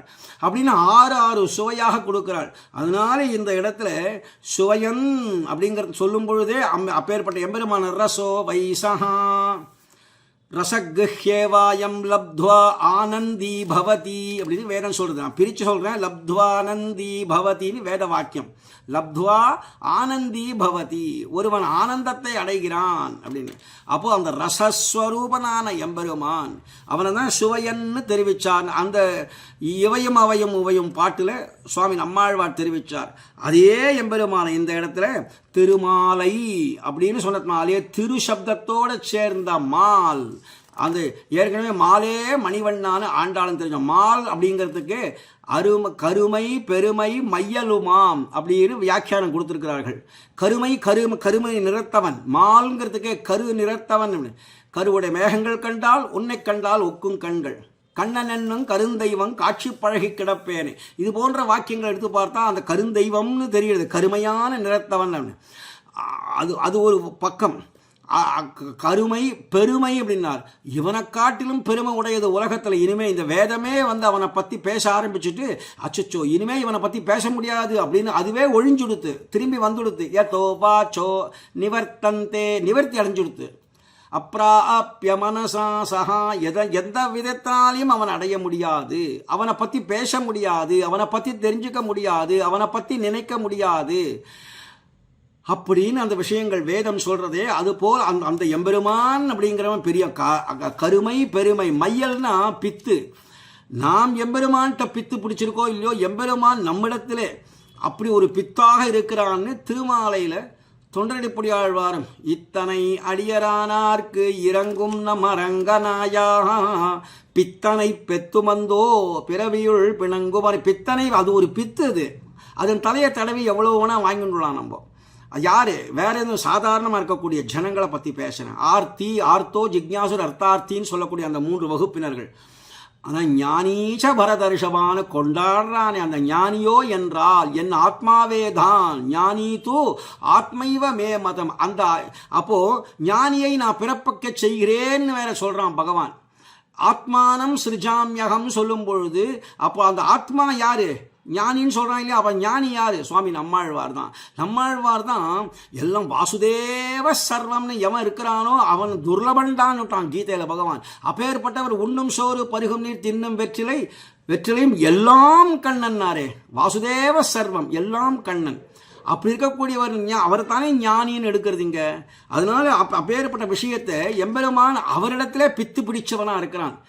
அதனால தானே சுவாமி நம்மாழ்வாரை பற்றி தெரிவிக்கும் பொழுது கிருஷ்ண திருஷ்ணா தத்துவ விவோதிதம், கிருஷ்ணனுடைய திருஷ்ணை நம்மாழ்வாரிடத்திலே, நம்மாழ்வாருடைய திருஷ்ணை கிருஷ்ணனிடத்திலே என்று பார்க்கும்போது நம்மாழ்வாருக்கு கிருஷ்ணனிடத்திலே திருஷ்ணை, எம்பெருமானுக்கு ஆழ்வாரிடத்திலே திருஷ்ணை என்று பரஸ்பரம் அப்பேற்பட்ட ஒரு பர்த்ருபாரியா சம்பந்தத்தோடே பார்க்கும் பொழுது எவ்வளவு அனுபவியமாக இருந்திருக்கும் அது.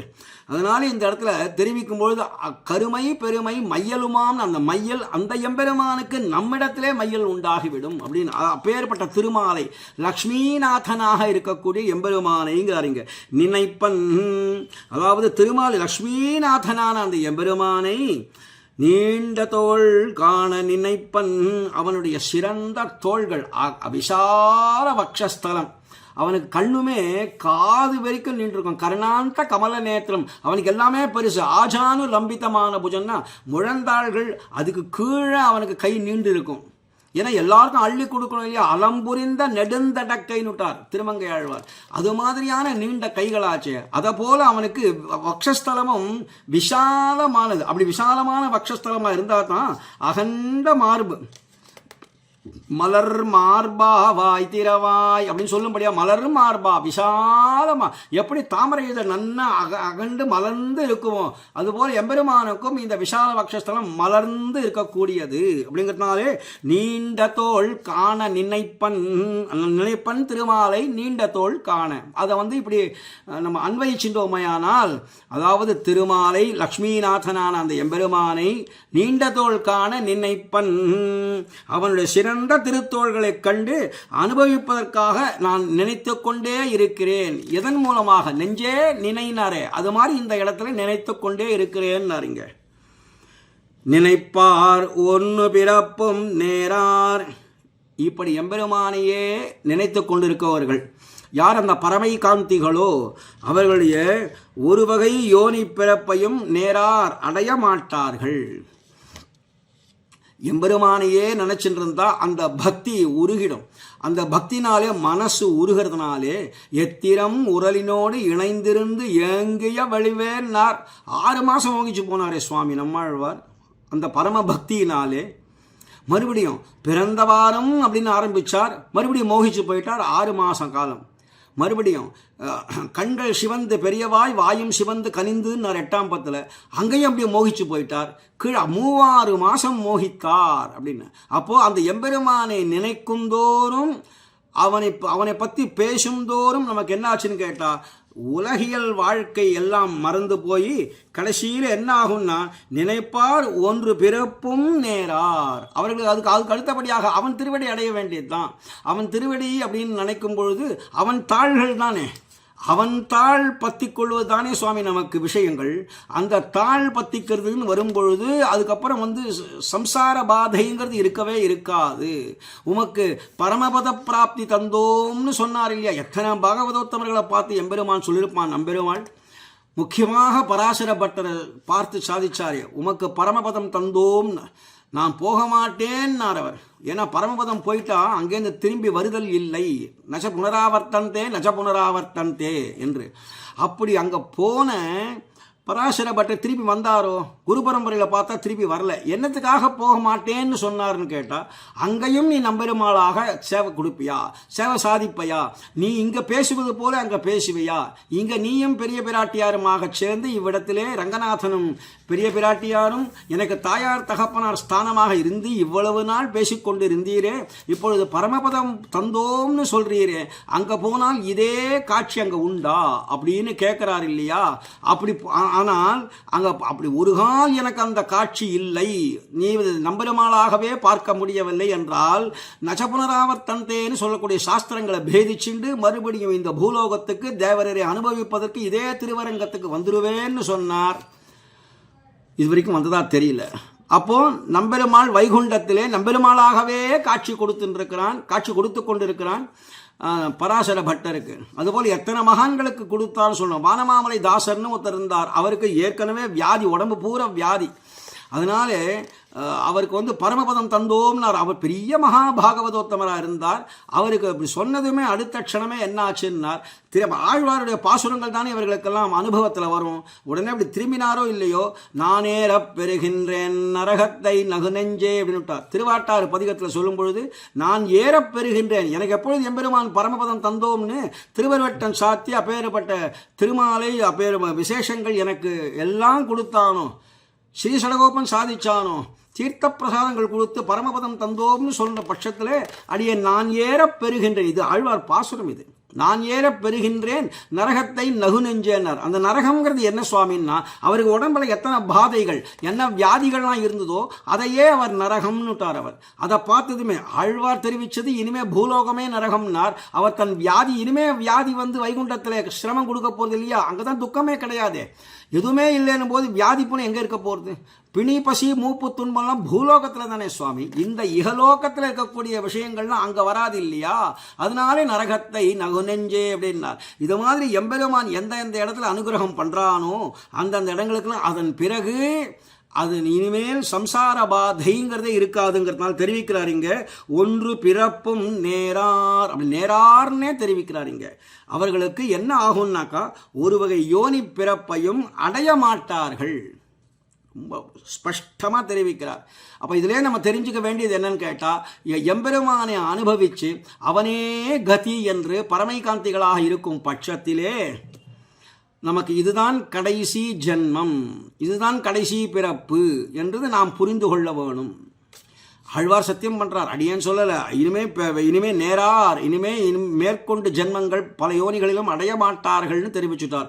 கீதையிலையும் பகவான் கௌந்தேய பிரதிஜானீஹி நமே பக்தஹா பிரணஷ்யதி, என் பக்தன் ஒரு காலம் நாசமடைய மாட்டான் அர்ஜுனா புரிந்துகொள் அப்படின்னா.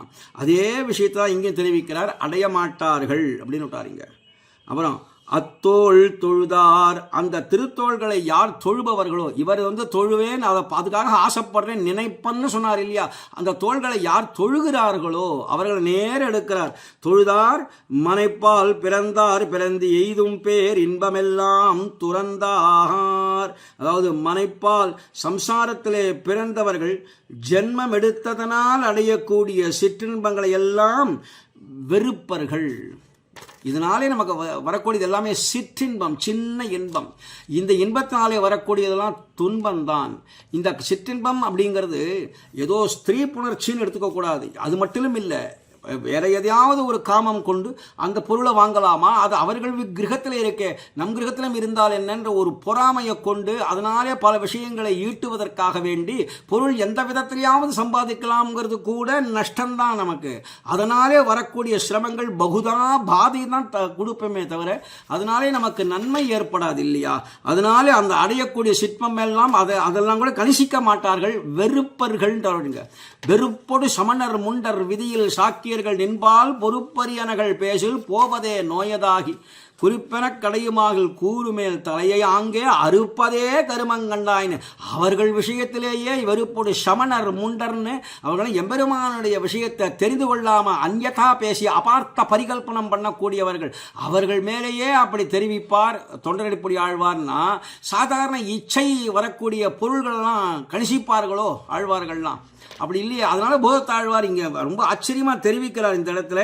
அது என்னென்ன சிற்றின்பங்கள் கொடுக்கக்கூடிய பொருள்கள்லாம் உண்டோ, மனைப்பால் பிறந்தார் பிறந்து எய்தும் பேரின்பம் எல்லாம். இங்கே பேரின்பம் அப்படின்னு சொல்றது சிற்றின்பத்தை தான். அதனால இந்த பேரின்பம் நம்ம எடுத்துக்கக்கூடாது, காரி உமிழும்படியாக இருக்கக்கூடிய சிற்றின்பம்னு எடுத்துக்கணும். அதாவது பிறக்க மாட்டார்கள் அப்படிங்கிறது தவிர இப்பிறவிலும் சம்சாரிகள் உகின்ற சிற்றின்பங்களை உகவாதே அவற்றை காரி உமிழ்ந்து கைவிடும்படியாக விரக்தியும் பெறுவர்கள் அப்படின்னு விட்டார். விரக்தினை பலன்னு சொன்னேன், விராகத்தன்மை விரக்தின்னு பெயரதுக்கு. ராகம்னா அதில் ஒரு ஆசைப்படுறது, விராகம்ன்றது அதுலேருந்து தள்ளி போகிறது. எல்லாம் அடைஞ்சாச்சு போருமே அப்படிங்கிறது தான் வைராக்கியம், அதுதான் விரக்தின்னு பெயர். எல்லாம் அடைஞ்சாச்சு போருமே. நித்திய திருப்திங்கிறது ஒன்று இருக்கு இல்லையா, அந்த நித்திய திருப்தத்துவம் எவனுக்கு வந்துடுத்தோ அவன் விராகத்தன்மையோடு இருக்கிறான்னு அர்த்தம். இனிமேல் அவன் எதுலையும் ஆசைப்பட போகிறது, போர் எல்லாம் அடைஞ்சாது. கிருத கிருத்தியா அவன் கிருதி, அதாவது ஆளவந்தார் ஸ்தோத்திர ரத்னத்தில் எம்பெருமானுக்கு சில திருநாமங்களை கொடுக்கும் பொழுது கிருதி கிருதஜஸ்வமசி ஸ்வபாவத்தானார். கிருதி அப்படின்னார், எம்பெருமானுக்கே கிருத கிருத்தியன்னு பெயர், எல்லாம் செய்து முடித்தவன் அப்படின்னு. அது எப்போ வந்ததுன்னார், ராமாயணத்தில் அதுக்கு பிரமாணம் காட்டுறார். விபீஷணாழ்வானுக்கு ராவணன் சம்ஹாரம் ஆன பிறகு விபீஷணாழ்வானுக்கு பட்டாபிஷேகம் செய்து வச்ச பிறகுதான் எம்பெருமானுக்கு விகத ஜுவரகான்றார், ஜுவரம் நீங்குத்துன்னு விட்டார் அந்த இடத்துல. அப்போதான் கிருத கிருத்தியா ததா ராமஹா பிரமுமோத அதாவது விகத ஜுவரஹா விஜ்வரோ பிரமுமோதஹா, ஜுவரம் நீங்கித்துனர். ஏன் ஜுவரம் உண்டாச்சுன்னார், சரணாகதி கட்டத்தில் விபீஷணன் வந்ததும் வராததுமாக சமுத்திர ஜலத்தையே கொண்டு அவனுக்கு ஒரு பட்டாபிஷேகம் அங்கேயே செஞ்சு வச்சுட்டார். ஐயோ இப்படி செஞ்சுட்டோமே, அந்த ராவணவதம் ஆகவே இல்லையே அப்படின்னு நினைச்சவருக்கு இது எவ்வளவு சத்தியமோ அவ்வளவு சத்தியம் ராவணவதம்னு புரிஞ்சின்றவர். அது அப்பேற்பட்ட சத்திய சங்கல்பம் உடையவன், சத்தியகாமன், சத்திய சங்கல்பன். ஆனால் எம்பெருமான் இருந்தாலும் அவனுக்கு உள்ள ஒரு ஜுவரம் புறையோடு இருந்துதான். அந்த புறையோடு இருந்த ஜுவரம் எப்படா நீங்கித்துன்னார், வாஸ்தவமாக ராவண சம்ஹாரம் ஆன பிறகு பட்டாபிஷேகம் செய்து வச்சு விபீஷணாழ்வான் பார்த்த போதுதான் விகத ஜுவரஹா, அதனால விஜ்வரோ பிரமுமோதஹா அப்படிங்கிறாருங்க. அதாவது விஜ்வரோன்னா விகத ஜுவரஹா, ஜுவரம் நீங்கித்துன்னு விட்டாருங்க. அதனால கிருத கிருத்தியா யார்கள்னு கேட்டா இந்த விராகத்தன்மை உடையவர்கள், எல்லாம் செய்து முடித்தவர்கள்னு அர்த்தம். போருமே, இனிமே என்ன, இனிமே செய்ய வேண்டியது என்ன இருக்கு, எல்லாம் ஆச்சு. இனிமே எம்பெருமான் எப்பொழுது ஸ்வீகரிக்கிறானோ ஸ்வீகரிக்கட்டும். அதனால மரணத்தை கூட அதித்திய போல வரவேற்பார்கள் இப்பேற்பட்ட கிருத்த கிருத்தியர்கள் அப்படின்னா, அதாவது விராகத்தன்மை உடையவர்கள். இங்கே அடையவே மாட்டார்கள், துறந்தார்னு சொல்லிட்டாரு. அவங்க துறந்தவர்கள் எப்படி இருப்பார்கள் கேட்டா, கிருத கிருத்தியாக பிரதீட்சந்தே மிருத்யம் பிரியமிவ அதிதிம் சொல்லிட்டாங்க. மிருத்யுவை கூட அதித்திய போல வரவேற்பார்கள். அப்போ இதில் தெரிய வேண்டியது என்னன்னு கேட்டால், மரணத்துக்கு அஞ்சுவதில்லை. மரணம்ங்கிறது நமக்கு கிடைச்ச பெரிய வரம். அதனால் இங்கே துறந்தார்னா இங்கே இந்த பூலோகத்தில் மறுபடியும் பிறந்து அதனாலே கண்டது தான் என்ன, இந்த காரி உமிழும்படியான இந்த சரீரத்திலேருந்து நமக்கு கிடைக்கக்கூடிய பொருள் தான் என்ன, எல்லாமே அழியக்கூடியது. அதாவது நகம், சிகை, ரத்தம், பீழை, மலம், மூத்திரம், சரமம், இன்னும் என்னென்ன உண்டோ, என்னென்ன விஷயங்கள் உண்டோ, வியர்வை, எல்லாமே நாத்தம் பிடிச்ச சரீரம் தான். அதனால அஸ்தூனம், ஸ்நாயுபந்தம், மாம்ச சோனித்த லேப்பனம்னு விட்டார் இதை சாஸ்திரங்களில், மனுஸ்மிருதியில். அதனால் இதெல்லாம் பூதாவாசம் இமம் தியஜே, இது தேவையே இல்லைடா, இந்த சரீரத்தை போட்டுடு கீழே. அப்படின்னா என்ன அர்த்தம், விராகத்தன்மையோடு இருக்க வேண்டியது, எல்லாம் செய்து முடித்த ஒரு நிலைமையோட எம்பெருமானிடத்திலே நாம் அவனுடைய பெரிய திருத்தோள்களை யார் அடைவார்களோ, யார் அதை அனுபவிப்பார்களோ, அவர்கள் இந்த பூலோக விஷயத்திலே, சிற்றின்ப விஷயத்திலே மனசை செலுத்த மாட்டார்கள், எல்லாம் துறந்தவர்கள் அப்படின்னு ரொம்ப அழகாக தெரிவித்தார் இந்த பாட்டுனால.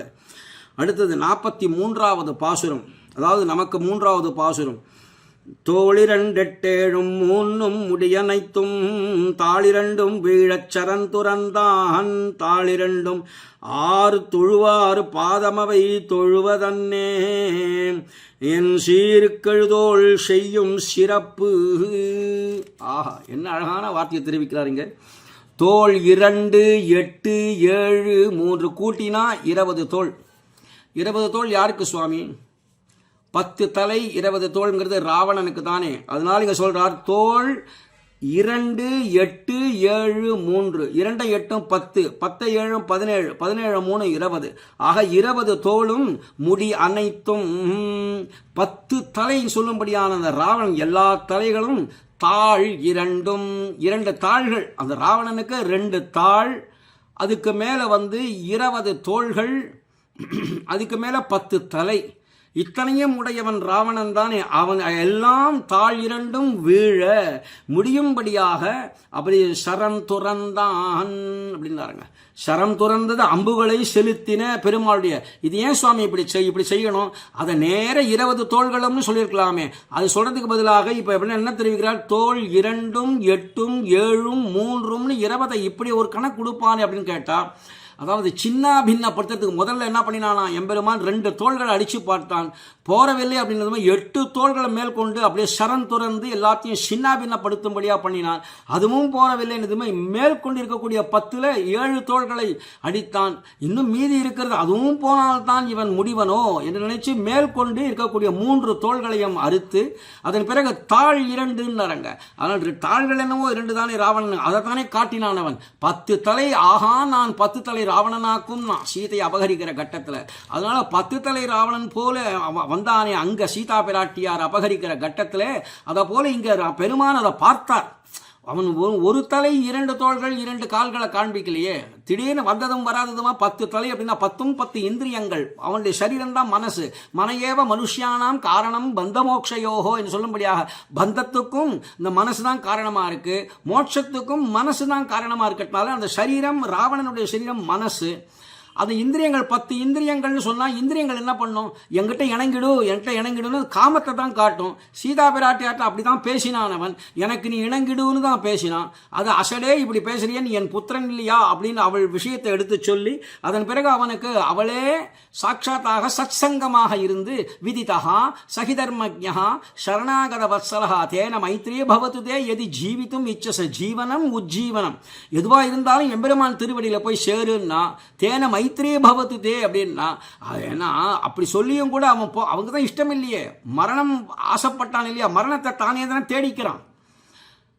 சீதையை அபகரிக்கிற கட்டத்திலேயே வால்மீகி ஆச்சரியமா தெரிவிச்சிட்டாரு. என்னன்னா சீதையை தொட்டு தான் தூக்கிட்டு போறான்னு பொழுது தாயாரை தொடும் பொழுது எங்கேயாவது தலை வெடிக்குமா?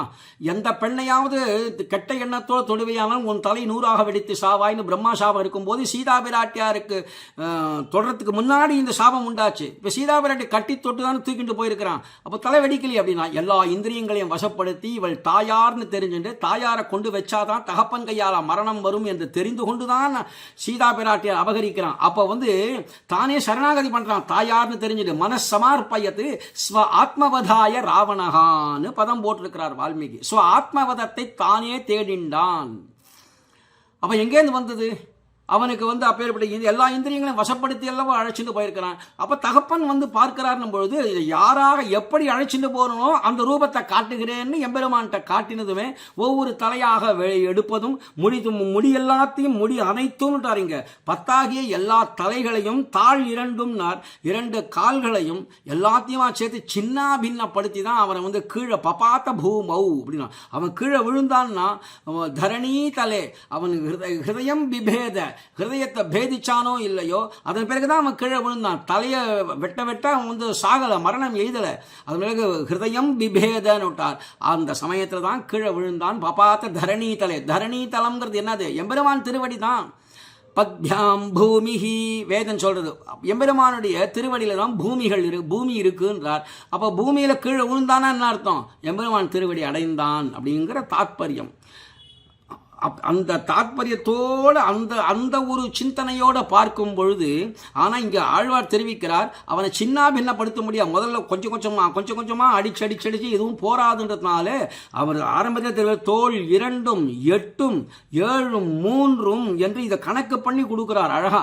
அவ்வளவு அடிச்சா அடி அவன் மறக்கவே முடியாது வாழ்க்கையில் என்னும்படியாக அவனை எல்லாம் பண்ணி சரண் துறந்த அம்புகளை செலுத்தின பெருமானுடைய தாழ் 2ம் அவனுடைய 2 தாள்களை போக்கினானே அந்த எம்பெருமானுடைய தாழ் 2ம் 2 திருவடிகளையும் தொழுவார் ஆகார். தொழுகின்றவர்கள் எவர்களோ அவர்களது பாதம் அவை அவர்களுடைய திருவடிகளை தொழுவதன்றே என் சீர்கள் தோள் செய்யும் சிறப்புன்றாருங்க. அதனால எம்பெருமான் திருவடித்தாள்களை தொழுபவர்கள் யாரோ அவர்களுடைய திருவடிகளை தொழுவதன்றே சேவிப்பதன்றோ எனது அழகிய தோள்கள் எனக்கு செய்யும் உபகாரம். எனக்கு இருக்கக்கூடிய தோள்கள் அவர்கள் திருவடியில் போய் நான் விழ வேண்டாமோ? இங்க ஒரு ரகசியார்த்தம். இது வெறும் சாதாரணமாக சொன்னதில்லை. ஆண்டாளும் தெரிவிக்கிறாள், திருமங்கை ஆழ்வாரும் தெரிவிக்கிறார், எல்லா ஆழ்வார்களும் தெரிவிக்கிறதா எம்பெருமானுடைய திருவடிகளை பற்றி கொள்வதுதான் அப்படின்னு ஒரு பட்சம் இருந்தால் கூட கடைக்குட்டி ஆழ்வாரான திருமங்கை ஆழ்வார் தெரிவிக்கும் போது மற்றுமோர் தெய்வமுளதென்று இருப்பாரோடு உற்றிலேன் உற்றதும் உன் அடியார்க்கு அடிமைன்னார். மற்றெல்லாம் பேசினும் நின் திருவெட்டெழுத்தம் கற்று உன்னடியார்க்கடிமை. அதாவது திருவெட்டெழுதும் கற்றில் நான் கண்ணபுரத்துறை அம்மாளின் பாசுரம் பூர்த்தியாருது. அன்வைக்கும் பொழுது மத்தெல்லாம் பேசிலும் நின் திருவெட்டெழுத்தம் கத்து உன்னடியார்க்கடிமை. ஆக எது கத்துனதனுடைய பலன் என்ன சுவாமி? அடியார்களுக்கு அடியாராக இருக்க வேண்டியதுதான். அதனால எல்லாம் அடியார்கள் குழாங்களோ உடன் கூடுவது எண்ணுகளோ அப்படின்னார் ஆழ்வார். கடைசியில் அந்தமில் பேரின்பத்து அடியரோடு இருந்தமை அப்படின்னு அடியார்களையே காட்டி கொடுக்கிறார். திருப்பான ஆழ்வார் முதல் பாட்டிலேயே முதல் வாக்கியத்திலேயே ரெண்டையும் தெரிவிச்சுட்டார். எம்பெருமான சொன்ன அதே பாதத்தின் பக்கத்திலேயே அதாவது என்ன தெரிவித்தார்? அமலனாதிபிரான் எம்பெருமான சொன்னார். உடனே அடியார்க்கென்னை ஆட்படுத்த விமலன். அப்போ அடியார் மூலமாகத்தான் எம்பெருமான போக முடியும் அப்படின்னு. இது எம்பெருமானுக்கிட்ட செல்வதற்கு காரணம் அடியார்கள் மூலமாகத்தான் செல்ல வேண்டும். காரணம் என்னன்னு கேட்டால் துவயத்தில் விவரணம் கொடுக்கிறார். பிள்ள உலகாசிரியர் சூர்ணையாரை கொடுக்கும்பொழுது குளிர்ந்த, அதாவது நீரிலே நெருப்பு கிளறுமா போலே குளிர்ந்த திருவுள்ளத்திலே நம் அபராதம் கண்டு சீற்றம் பிறந்தால் சமிப்பது இவளுக்காக, பொறுப்பது இவளுக்காக. யாருக்காக? பெரிய பிராட்டியாருக்காக தான். பெரிய பிராட்டியாரை வச்சுட்டு தான் அவர்களை பொறுப்பாக. பகவான் சர்வதந்திர சுதந்திரமாக இருந்தால் கூட அவன் கண்ணை மறைச்சிருவாள். அவள் பிராட்டி மறைச்சி, நீ பெத்த குழந்தை அது எங்கே போகும், உன்கிட்ட சரணாகதின்னு வந்திருக்கே அப்படின்னு. இப்போ ஒரு விசேஷனம் நமக்கு வேதத்தில் 4 பேரை தெய்வமாக கொள்ளு அப்படின்னு சொல்றது.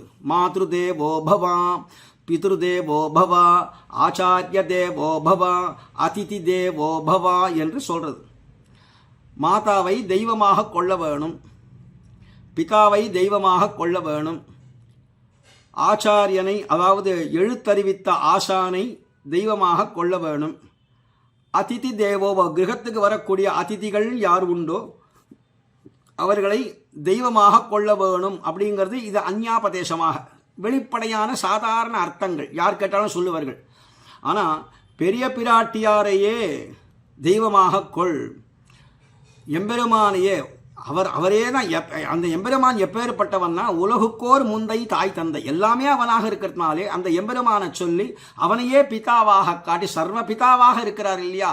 பீதகவாடை பிரானார் பிரமகுருவாகி வரக்கூடியவர். அதனால ஆச்சாரியன் இங்கே யாருன்னு கேட்டால் நமக்கு பஞ்சசம்ஸ்காரங்களை செய்து வைத்து வைஷ்ணவத்துவத்தை உண்டாக்கினாரே அந்த ஆச்சாரியனையே தெய்வமாக கொள்.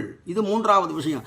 4வது அதிதி தேவோ பவா என்று சொல்லும்படியாக அடியார்களை, அதிதினா இங்கே அடியார்கள் அதாவது பாகவதோத்தமர்களையும் தெய்வமாக கொள்ள வேண்டியது அப்படிங்கிறார். ஒரு முக்தி கிடைச்சி முக்தாத்மா வைகுண்டத்துக்கு போனானேயானால் அந்த இடத்துல எம்பெருமானுக்கு நாம் அடிமையாக இருப்பது, அங்கே பாரதந்திரியம் பாராட்டி கொண்டு இருப்பது அப்படிங்கிற விஷயம் நமக்கு ஏற்கனவே சொல்லப்பட்டிருக்கு. ஆச்சாரிய ஹிருதயத்தில் விஷதமாக விளக்கிவிட்டார் இதை மணவாள மாமுனிகள். சரி, இப்பொழுது அந்த ஏன்னா எம்பெருமான் போகி, நாம் போகிய வஸ்துக்கள் நாம் அனுபவிக்கப்பட வேண்டியவர்கள் எம்பெருமான் போகி அப்படிங்கிறது தெரியறது. இந்த சந்தர்ப்பத்தில் இப்போ நாம் அந்த எம்பெருமான் கிட்ட போகிறோம் இல்லையா, அந்த அங்கீகாரம் அப்போ அந்த இச்சைக்கு சேர எம்பெருமானோட அங்கீகாரம் பண்ணும்போது இது ஸ்வரூபானுரூபம்னு தெரிஞ்சுட்டு இருக்கோம் இல்லையா. இதுதான் நமக்கு நிஷ்கிருஷ்டமான ஸ்வரூபம் அப்படின்னு நமக்கு புரியறது.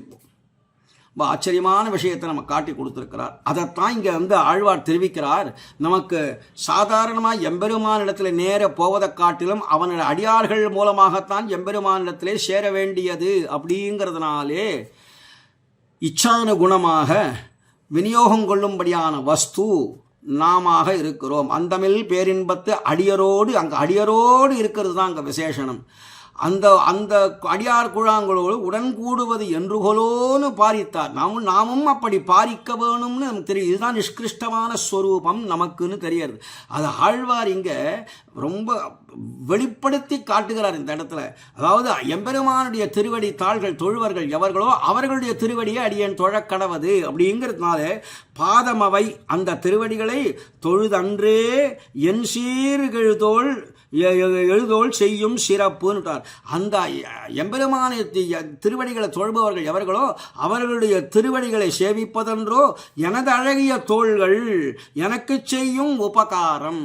அப்போ பேர் உபகாரம் நமக்கு எதுன்னு கேட்டால் அதனால் பாகவதோத்தமர்கள் மூலமாகத்தான் அவர்களுக்கும் நாம் அடியார்களாக இருக்கிறோம், எம்பெருமானுக்கும் நாம் அடியார்களாக இருக்கிறோங்கிற இந்த நிஷ்கிருஷ்ட ஸ்வரூப லட்சணத்தை நாம் புரிந்து கொள்ள வேணும் அப்படிங்கிறது தான் இங்கே ஆழ்வார் இந்த இடத்துல தெரிவிக்கிறார் நமக்கு. நான் ரொம்ப சுருக்கமாக சொல்லியிருக்கிறேனே தவிர அதனுடைய விஸ்தாரமாக அந்த வியாக்கியானத்தை சொல்லிட்டு போவோமேயானால் அதுவே ஒரு பெரிய உபன்யாசமாக ஆகும். அப்படிங்கிறதுனாலே அதை சுருக்கி இங்கே ஆழ்வார் தெரிவிக்க வேண்டிய விஷயம், அவர் என்ன தெரிவிக்க வரார் அப்படிங்கிறத அடியேன் இந்த இடத்துல தெரிவித்தேன். அதனால் உலகத்தில் எல்லா மனிதர்களுக்கும் கைகள் படைக்கப்பட்டிருந்தா கூட அவர்கள் அந்த கைகளை கொண்டு பிறர் பொருளை கவர்தல், அதுக்கப்புறம் நல்லாரை கொல்லுதல் அப்படிங்கிற விஷயங்கள் அதுக்கு தானே இருக்கிற அந்த மாதிரி தொழில்கள் தானே செய்கிறார்கள். அப்படிலாம் இல்லாமல் அவர்களுடைய கைகள்லாம் எனக்கு உதவி புரிய வேண்டாம், அவர்கள் தாள்கள் எனக்கு உபயோகம் அற்றது, அதனால் பாகவதர்களை தொழுவதற்கு உறுப்பாகும் எதுவோ மேல் இதுவே எனக்கு செய்த மகோபகாரம், அந்த திருவடிகள் தான் அடியனுக்கு உத்தேசியம் அப்படின்னு தெரிவிக்கிறார். நமக்கு ஆண்டாளும் தெரிவிக்கும் பொழுது எம்பெருமான எழுப்பியாச்சு. அம்பரமே தண்ணீரைய பாசுரத்தில் அம்பர மூடரத்து ஓங்கி உலகளந்த உம்பர்கோமானே உறங்காது எழுந்திராய் அப்படின்னு எம்பெருமானை எழுப்பின அடுத்த க்ஷணமே ஆச்சோ. எம்பெருமானை எழுப்புவதற்கு அவன் பாகவதோத்தமர்கள் மூலமாகத்தானே செல்ல வேணுங்கிறதுனாலே அடுத்த வாக்கியத்திலேயே ஆண்டாள் தெரிவிக்கிறாளுங்க. செம்பொற்கழலடி செல்வா பலதேவா உம்பியும் நீயும் உறங்கில். அந்த செம்பொற்கழலடி செல்வா பலதேவான்னு பாகவதோத்தமனை முன்னிட்டு தான் எம்பெருமான்கிட்ட செல்ல வேணும் அப்படிங்கிற விஷயத்தை அந்த பாசுரத்திலே ரொம்ப ஆச்சரியமாக தெரிவித்திருக்கிறாள். அதனாலே எம்பெருமான் திருவடி தாள்களை காட்டிலும் அவன் அடியார்கள் அவனை அடைகிறார்கள் இல்லையா திருவடியா, அவர்களுடைய திருவடிகள் தான் நமக்கு தஞ்சம், அதுவே நமக்கு உத்தேசியம் அப்படிங்கிறது ஆழ்வார் இந்த பாட்டிலே 43வது பாட்டிலே தெரிவித்தார். 44வது பாட்டுக்கு வந்துடுவோம். சிறந்தார்க்கு எழுதுணையாம் செங்கண்மால் நாமம் மறந்தாரை மானிடமா வையேன் அறந்தாங்கும் மாதவனே என்னும் மனம் படைத்து மத்தவன் பேர் ஓதுவதே நாவினால் உள்ளு. 44வது பாட்டிலையும் மாதவன்கிற எப்படி 39வது பாட்டிலேயே தெரிவித்தாரோ மாதவன் பேர் சொல்லுவதே ஓத்தின் சுருக்குன்னு சொன்னாரோ அந்த மாதவன் திருநாமத்தை எடுக்கிறார் இங்கே. அதனால் சிறந்தார்க்கு ஸ்ரீ வைஷ்ணவோத்தமர்கள் எவர்கள் உண்டோ அவர்களுக்கு எழு துணையாகம் உஜ்ஜீவன ஏத்துவாக துணையாக இருக்கக்கூடியது எதுன்னு கேட்டால் செங்கண்மால் நாமம், அந்த செந்தாமரை கண்ணனாக இருக்கக்கூடிய பெருமானுடைய திருநாமம். இந்த செங்கண்மால் அப்படிங்கிறது சிறிய திருவடியும் முதல்ல எம்பெருமானுடைய சேரும் பொழுது செங்கண்மால் தானே தேவரீர் அப்படின்னு கேட்டிருக்கிறார். இதை வாலி வதமான பிறகு தாரை அதே மாதிரி தான் கேட்டிருக்கிறார். இந்த இடத்துல எம்பெருமானே நீ செங்கண்மாலாக இருக்கக்கூடிய எம்பெருமானே அப்படின்னு கேட்கிறார். துவம் அப்ரமேயஸ்ச துராசதஸ்ச ஜிதேந்திரியஸ்ச உத்தம தார்மிகஸ்ச அக்ஷய கீர்த்திஸ்ச விசக்ஷணஸ்ச க்ஷிதி க்ஷமாவானே க்ஷதஜோபமாக்ஷா. க்ஷதஜோபமாக்ஷா அப்படின்னா அந்த அக்ஷம் அந்த கண்களை பார்த்து சொல்லும்பொழுது என்ன ஒரு செங்கண்மால் என்ன ஒரு ஆச்சரியம், பூமி பிராட்டிக்கு சமானமான ஒரு பொறுமையோடு இருக்கக்கூடிய அந்த கண்களில் ஒரு ஆர்திரமான பார்வையோட செவ்வி ஓடிய ஒரு கண்கள் அப்படின்னு செங்கண்மாலேன்னு கூப்பிடுறார். அந்த விஷயத்தை இங்கே தெரியும் போது செங்கண்மால் நேர ஆழ்வார் விழிக்கிறார் இங்கே. அதனால செங்கண்மால் செந்தாமரை கண்ணன பெருமானுடைய நாமம்தான் எல்லோருக்கும் ஸ்ரீ வைஷ்ணவ பாகவதோத்தமர்கள் எல்லோருக்கும் உஜ்ஜீவன ஏத்துவாக துணையாக இருக்கக்கூடியது எம்பெருமானுடைய திருநாமம். அது எதுன்னு கேட்டால் மறந்தாரை மானிடமா வையேன். அந்த திருநாமத்தை யார் மறக்கிறார்களோ அவர்களை மனுஷனாகவே நான் நினைக்கல, மனுஷ யோனில் பிறந்தவர்களே இல்லை, அவர்களெல்லாம் ஏதோ மிருகவத்து வாழ்க்கை வாழ்ந்துட்டு இருக்கிறார்கள். 4 கால் பிராணிகள் போலே ஊர்வன பரப்பன அதை விட ரொம்பவும் கீழ் தாழ்ந்தது இந்த புல்லாகவும் அதுக்கப்புறம் மரமாகவும் இருக்கிறது. அதுகளுக்கு சிந்தனா சக்தி இருக்குமோ இல்லையோ அதனால தானே வளர்றது. ஆனால் அதுகளுக்கு உணர்ச்சி இருக்கலாமோ என்னமோ, ஆனால் ஒன்றும் தெரியலையே, ஒன்றும் பேச தெரியல, இருள் கவ்வின மனசானா இருக்கும். அடுத்த க்ஷணம் என்ன ஆகும்னு அதுகளுக்கே தெரியாதே. அதுபோல தானே ஊர்வன பரப்பனா அடுத்த க்ஷணம் என்னன்னு தெரியாமல் இருக்கக்கூடிய அதை போல மனுஷர்கள் தானே இவர்களாம் தவிர உண்மையான மனுஷ யோனியில் பிறந்தவர்கள் நான் மனசால கூட சிந்தனை பண்ண முடியலை சுவாமி அப்படிங்கிற. அதனால வையேன் என் நெஞ்சில கொள்ளவே மாட்டேன், நெஞ்சேன்னு பெருமா நினைச்சார் இல்லையா, அதையே உஷா துணையாக அந்த உஷா துணைக்கு இப்ப சொல்றார் என் நெஞ்சால கூட அப்படி நினைக்க மாட்டேன், இவர்கள்லாம் மனுஷர்களே இல்லை அப்படின்னு சொல்லிட்டாருங்க. அதோ அறந்தாங்கும் மாதவனே என்னும் மனம் படைத்து தர்ம சம்ஸ்தாபனார்த்தாய சம்பவான்னு சொல்லக்கூடிய அந்த எம்பெருமான் இருக்கிறானே, அவனுடைய திருமாலே என்று கூவி அழைக்கும்படியான அத்தியவசாயம் கொண்டு அதோடு இல்லாமல் மற்றும் மேலும் அவன் பேர் நாவினால் ஓதுவதே, அதனால் அவனுடைய திருநாமத்தை நாவினால் சொல்லுவதையே உள்ளு பிராப்தமென்று அனுசந்தித்திரு. அப்போ இங்கே நெஞ்சமேன்னு இங்கே வந்து வருவிச்சுக்கணும். இங்கே அந்த அந்த நெஞ்சமே அப்படிங்கிற விழி இங்கே வருவிச்சுட்டாக்கா அதுக்கு அத்தியாகாரம்னு பெயர். நெஞ்சமே உனக்காக தான் சொல்கிறேன் கேட்டுக்கோ, மற்றவர்களை நான் நெஞ்சால் நினைக்க போகிறதில்லை. ஆனால் எம்பெருமான் திருநாமத்தை யார் சொல்லுகிறார்களோ அவன் திருநாமத்தை நாவினாலே சொல்லக்கூடியவர்கள்.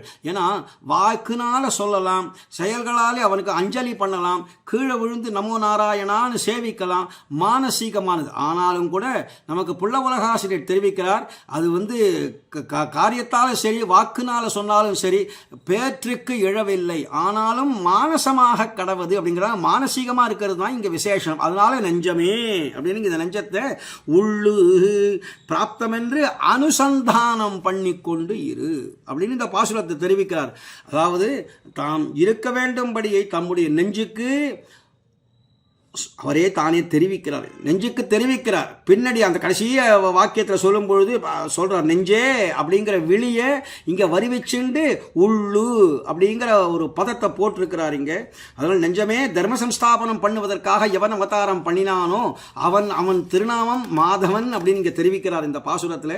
அந்த திருநாமத்தை கொண்டு நாம் அடைய வேண்டியது அவன் திருநாமத்தை யார் சொல்லுகிறார்களோ அவர்களே எனக்கு உத்தேசியமானவர்கள் அப்படின்னு இந்த பாசுரத்தில் ரொம்ப அழகாக தெரிவிக்கிறார். 45வது பாசுரம். உளதென்று இருமாவார் உண்டில்லை என்ன தளர்ந்தல் தனதரகும் ஈரார் அளவரிய வேதத்தான் வேங்கடத்தான் விண்ணோர் முடிதோயும் பாதத்தான் பாதம் பயின்று. இதில் சில திவ்யதேசங்களை சொல்கிறார். அடுத்து வரக்கூடிய பாசுரத்தின் திவ்யதேசங்களை பற்றிலாம் பேசுகிறார் அவர். அளவரிய வேதத்தான் அனந்தாவை வேதாஹா, வேதம் அப்படிங்கிறது அனந்தமானது, அதுக்கு இதுதான் முடிவுங்கிறதே தெரியாது, எங்கே ஆரம்பித்ததுன்னு தெரியாது. ஒரு சமுத்திரத்து மத்தியில் ஒரு நாவே வயாந்த முபயே ஹவந்தேன்னு வேத வாக்கியப்படி ஒரு நௌகா படகுல உட்காந்து மத்திய பாகத்தில் போகிறோன்னு வச்சுப்போமே சமுத்திரத்தில், இந்த பக்கமும் கரை தெரியாது அந்த பக்கமும் கரை தெரியாது, மாலுமி ஓட்டக்கூடிய மாலுமி கூட கரை தெரியாது. அவர் எப்படி ஓட்டுவார்னு கேட்டால் அதுக்கு ஏதோ அவருக்கு ஒரு முள் இருக்கு இல்லையா, அதுக்கு வடக்கு திசைன்னு தெரிஞ்சுட்டு இது வழியாக போக வேணும் அப்படின்னு அவர் வந்து அதன் மூலமாக தான் தெரிஞ்சுட்டு இருக்கிறாரே தவிர அவருக்கும் இந்த ரெண்டு கரைகளும் தெரியாதுன்னார். அதுபோல இங்க வங்கக்கடல் கடைந்த மாதவனை கேசவனைன்னு சொல்லும்பொழுது அந்த வங்கம்னா வங்கம், அந்த கப்பல்கள்லாம் செல்லக்கூடிய பெரிய சமுத்திரத்தை எம்பெருமான் ஒருவனே அறிந்தவன், அவனாலே படைக்கப்பட்ட வஸ்துவாச்சே. அத்வாரகமாக தானே பல விஷயங்களை படைச்சிருக்கிறான். அதாவது யாருடைய சொந்த முயற்சியோ, அதாவது எம்பெருமானுடைய முயற்சி உண்டு, அவனுடைய விஷயம் இல்லாமல் வேற யாருடைய சகாயத்தையோ கொண்டு செய்யாததுனாலே அத்வாரகமாக தானே எல்லாத்தையும் செய்கிறான். பூர்வ கல்பத்தில் எதெல்லாம் இருந்ததோ அப்படியே வேத வாக்கியத்தை கொண்டு மறுபடியும் பகவான் எல்லாரும் சிருஷ்டி பண்ணுறானே, அது பெரிய சமுத்திரம். அதனாலே அந்த போகக்கூடிய விஷயங்கள் அப்படிங்கிறது வேதத்தை கொண்டு தான் பகவான் செஞ்சிருக்கிறான். அனந்த பாரம் பகுவேதித்தவ்யம் அல்பஸ்ச காலஹா பகவஸ்ச விக்னாஹா அப்படின்னு அனந்த பாரம். இதுக்கு எங்க ஆரம்பம் இருக்கு எங்க முடிவு இருக்குன்னு தெரியாதபடியான கரைகளே தெரியாத ஒரு பெரிய சமுத்திரமாவது. நமக்கு திராவிட வேத சாகரம்னார் நாதமுனிகள்.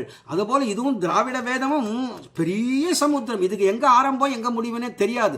நாம் நினச்சிட்டு இருக்கிறோம் ஏதோ 4000 இந்த ஒரு புஸ்தகத்தில் அடைக்கிட்டோம், கிடையவே கிடையாது. ஒவ்வொரு அக்ஷரமும் பல கோடி அக்ஷரங்கள் பெருமானமானது, அதுக்கு சப்தங்கள்.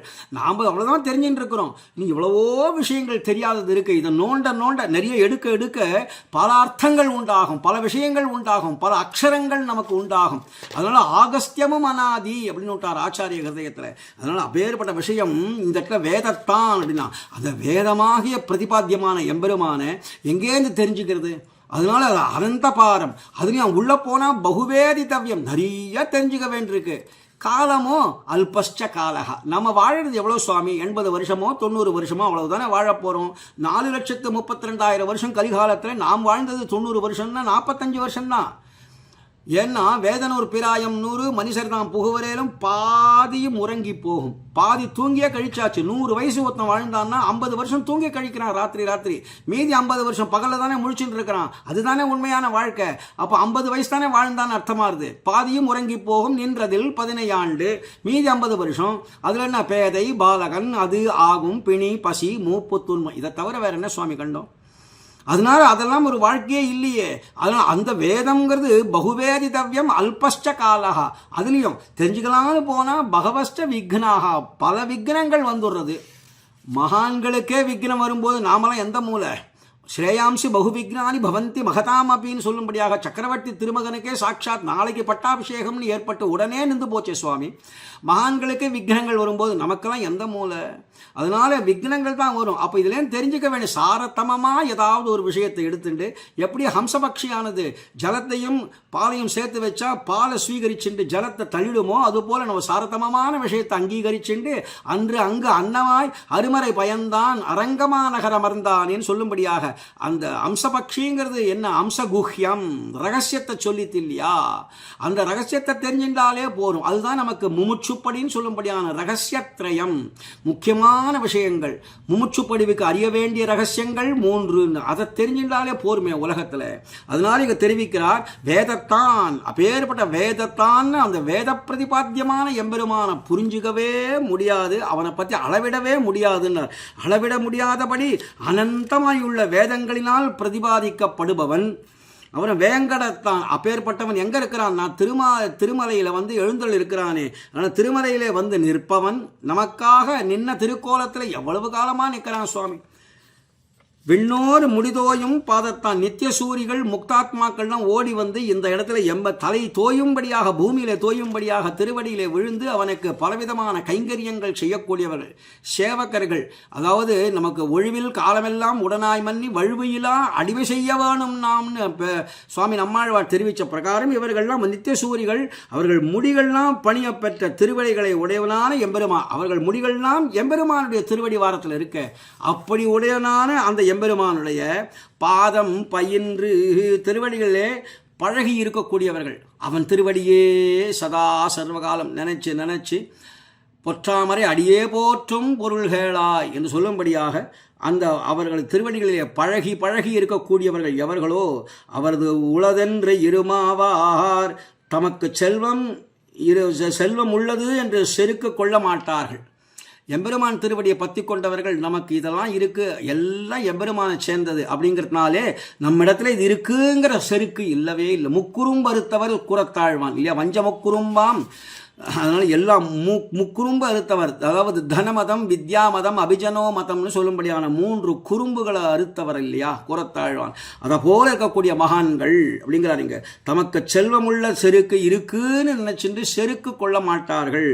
அதனாலே அவர்கள் கர்விஷ்டர்களாக ஆக மாட்டார்கள். உண்டு இல்லை என்று செல்வம் நேற்று இருந்தது இன்னைக்கு அழிந்து போயிட்டு அப்படிங்கிறதுனாலையும் தளர்ந்தும் போயிட மாட்டார்கள். இருக்குங்கிறதுனாலையும் கர்வம் கொள்ள மாட்டார்கள். அப்படிங்கிறதுனாலே தளர்தல் அதன் அருகும் சாரார், தளர்ச்சி அடையவும் மாட்டார்கள். அந்த சுபாவத்துக்கிட்டையே சொல்ல மாட்டார்கள் என்று ரொம்ப அழகா தெரிவிச்சிட்டாருங்க. பயின்றதரங்கம் திருக்கோட்டி பன்னாள் பயின்றதவும் வேங்கடமே. பன்னாள் பயின்றது அணிதிகழும் சோலை அணிநீர் மலையே மணிதிகழும் வன் தடக்கை மால். மறுபடியும் மணி திகழும் அப்படின்னா நீலமணி போல விளங்குபவன் எம்பெருமான். மாலே மணிவண்ணான்னார். அவர் மல்லாண்ட திந்தோள் மணிவண்ணான்னார் தகப்பனார். அவருடைய குமாரத்தை ஆண்டாள் சொல்லும்பொழுது மாலே மணிவண்ணான்னார். நீலமணி வண்ணன் எப்படி அந்த மணி எப்படி இருக்குமோ நீலமணி, அப்பா அதனுடைய காந்தியே காந்தியானது. அதுபோல நீலமேக சியாமலன்னு சொல்கிறோம் இல்லையா? அதை போல இதில் மணி திகழும் வன்தடக்கை மால்.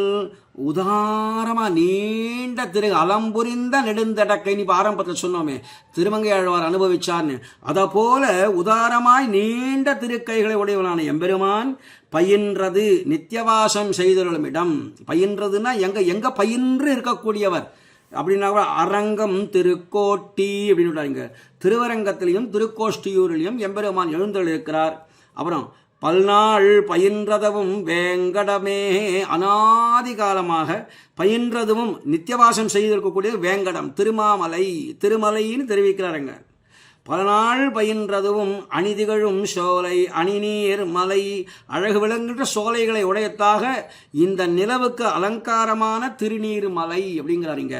அணிதிகழும் சோலைன்னு சோலையே தனியாக எடுத்துட்டு இங்கே நீர்மலைக்கு சொல்லாமல் அதையே தனியாக சொன்னால் திருமாலிரும் சோலை மலை அப்படின்னு எடுத்துக்கலாம். அந்த திருமாலிரும் சோலையிலேயும் எம்பெருமான அழகனாக எழுந்துள்ள இருக்கிறான் எடுத்துட்டாக்கா, அதாவது நின்றது, இருந்தது, கிடந்தது, நடந்தது, அது எல்லாமே திருநீர்மலையிலேயே பார்த்துள்ளாமே சுவாமி.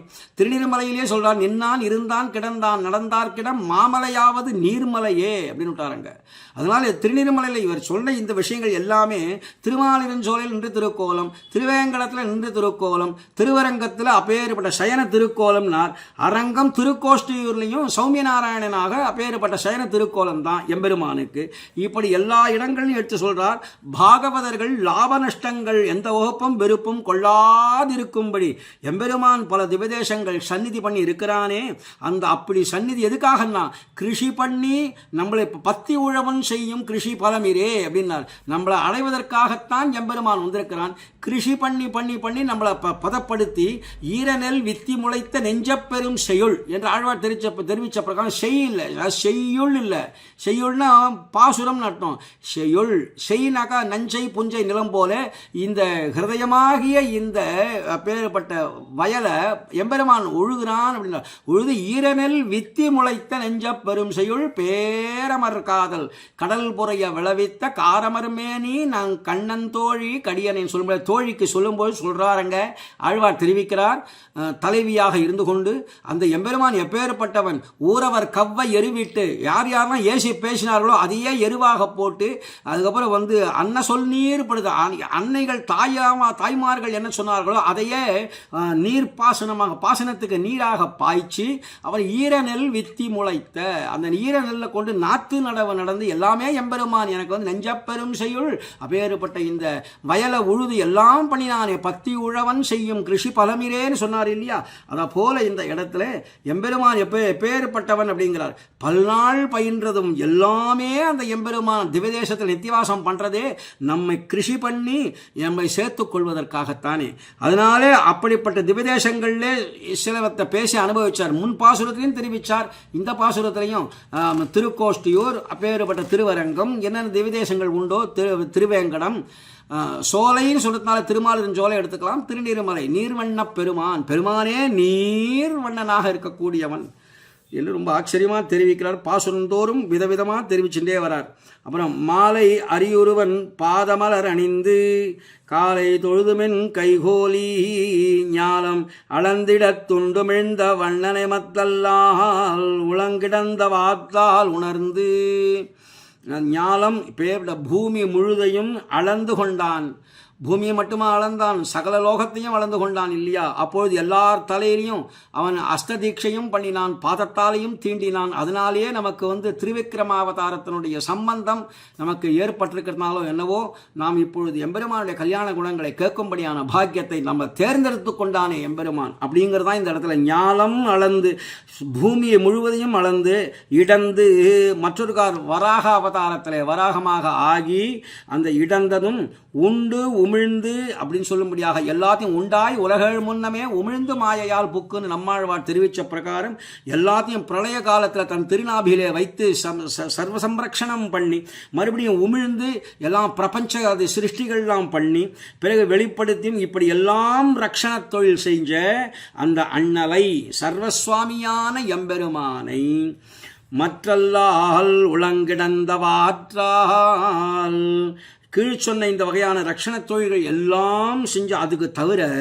மேலும் உளம் கிடந்த வார்த்தால் அன்பருடைய நெஞ்சை உருகிக்கொண்டு அவர்களுடைய நெஞ்சிலே கிடக்கும் விதங்களோடும் கூட அனுசந்தானம் பண்ணி எப்படி பனிக்கடலில் பள்ளிகோளை பழகவிட்டு ஓடி வந்தன் மனக்கடலில் வாழ வல்ல மாய மணாள நம்பி தனிக்கடலே திருப்பார்கடல் தனிச்சுடரே சூரிய மண்டல மத்தியவர்த்தி தனி உலகே என்னென்னு அதாவது சாட்சாத் வைகுண்டம் இந்த 3 பெரிய இடங்களை விட்டு இவருடைய ஹிருதயத்தில் உன்னை என இருக்க என்னை உனக்குறித்தாக்கினிய என்னுடைய ஹிருதயத்தை நீ தேர்ந்தெடுத்துட்டியப்பா இது பெரியாழ்வார் சாதித்த பாசுரம். நம்மாழ்வார் சொல்லும் பொழுது நான் இது என்னன்னு சொல்லுவேன்னு தெரியலையே, அதனால் பேரே உரைகின்ற பிரான் அப்படின்னு பேரேன்னு நினச்சேன். பேரேன் என்று என் நெஞ்சு நிறைய இனிமேல் உனக்கு ஹிருதயத்தை விட்டு பேர்ந்து போக மாட்டேன்னு ஹிருதயாவகாசத்தில் சாஸ்வதமாக உட்காந்துட்டானே.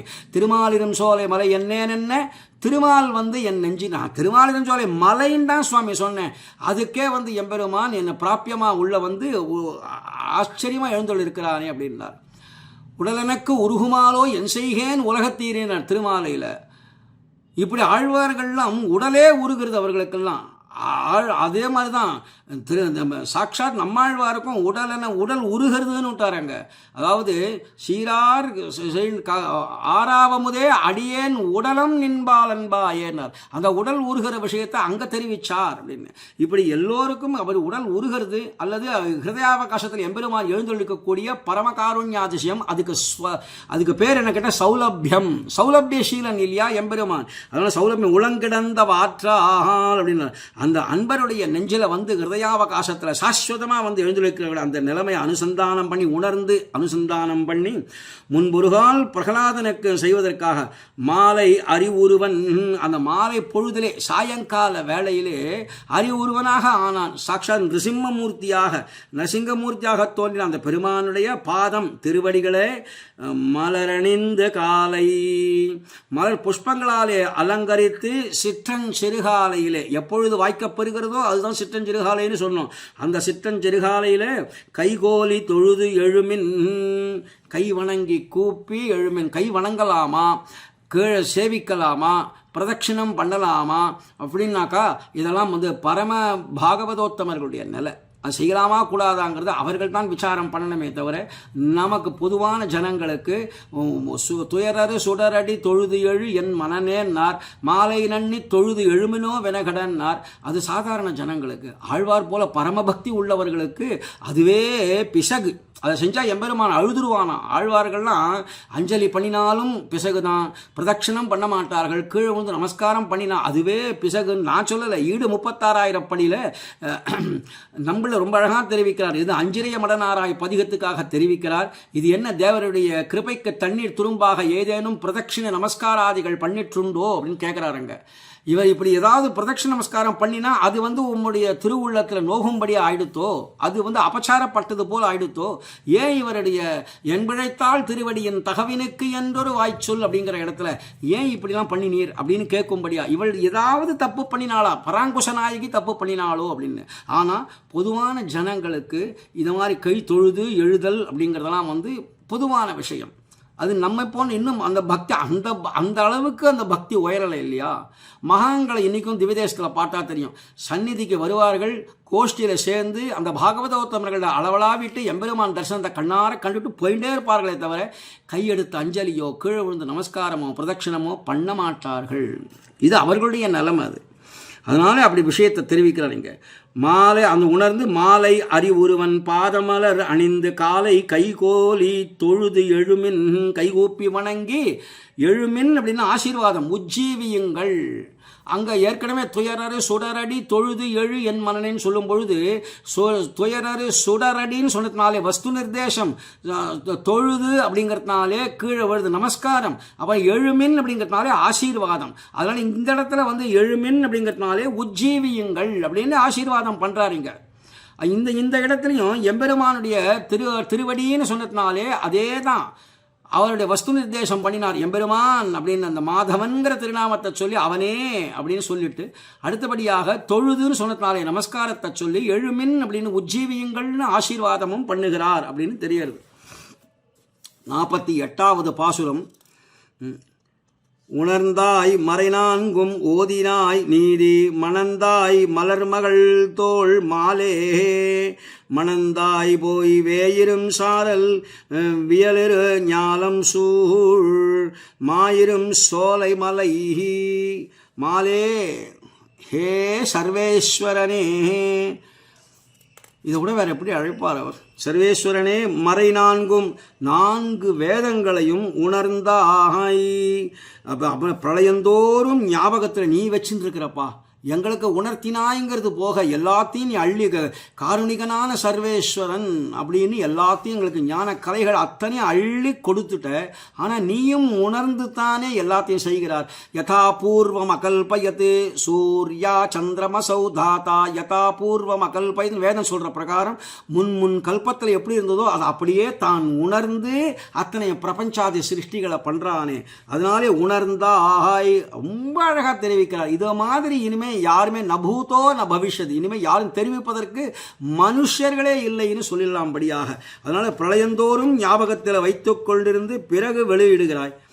நீதி அந்தந்த வேதங்கள் பொருளை விவரிக்க வரும்படியான ஸ்மிருதிங்கிறது ஹிருதயாவகாசத்தில் எப்பொழுது எம்பெருமான் இருக்கிறானோ அப்போ வேதம் அந்த இடத்துல ஸ்மிருதிகள்னு பெயர் பெறும்.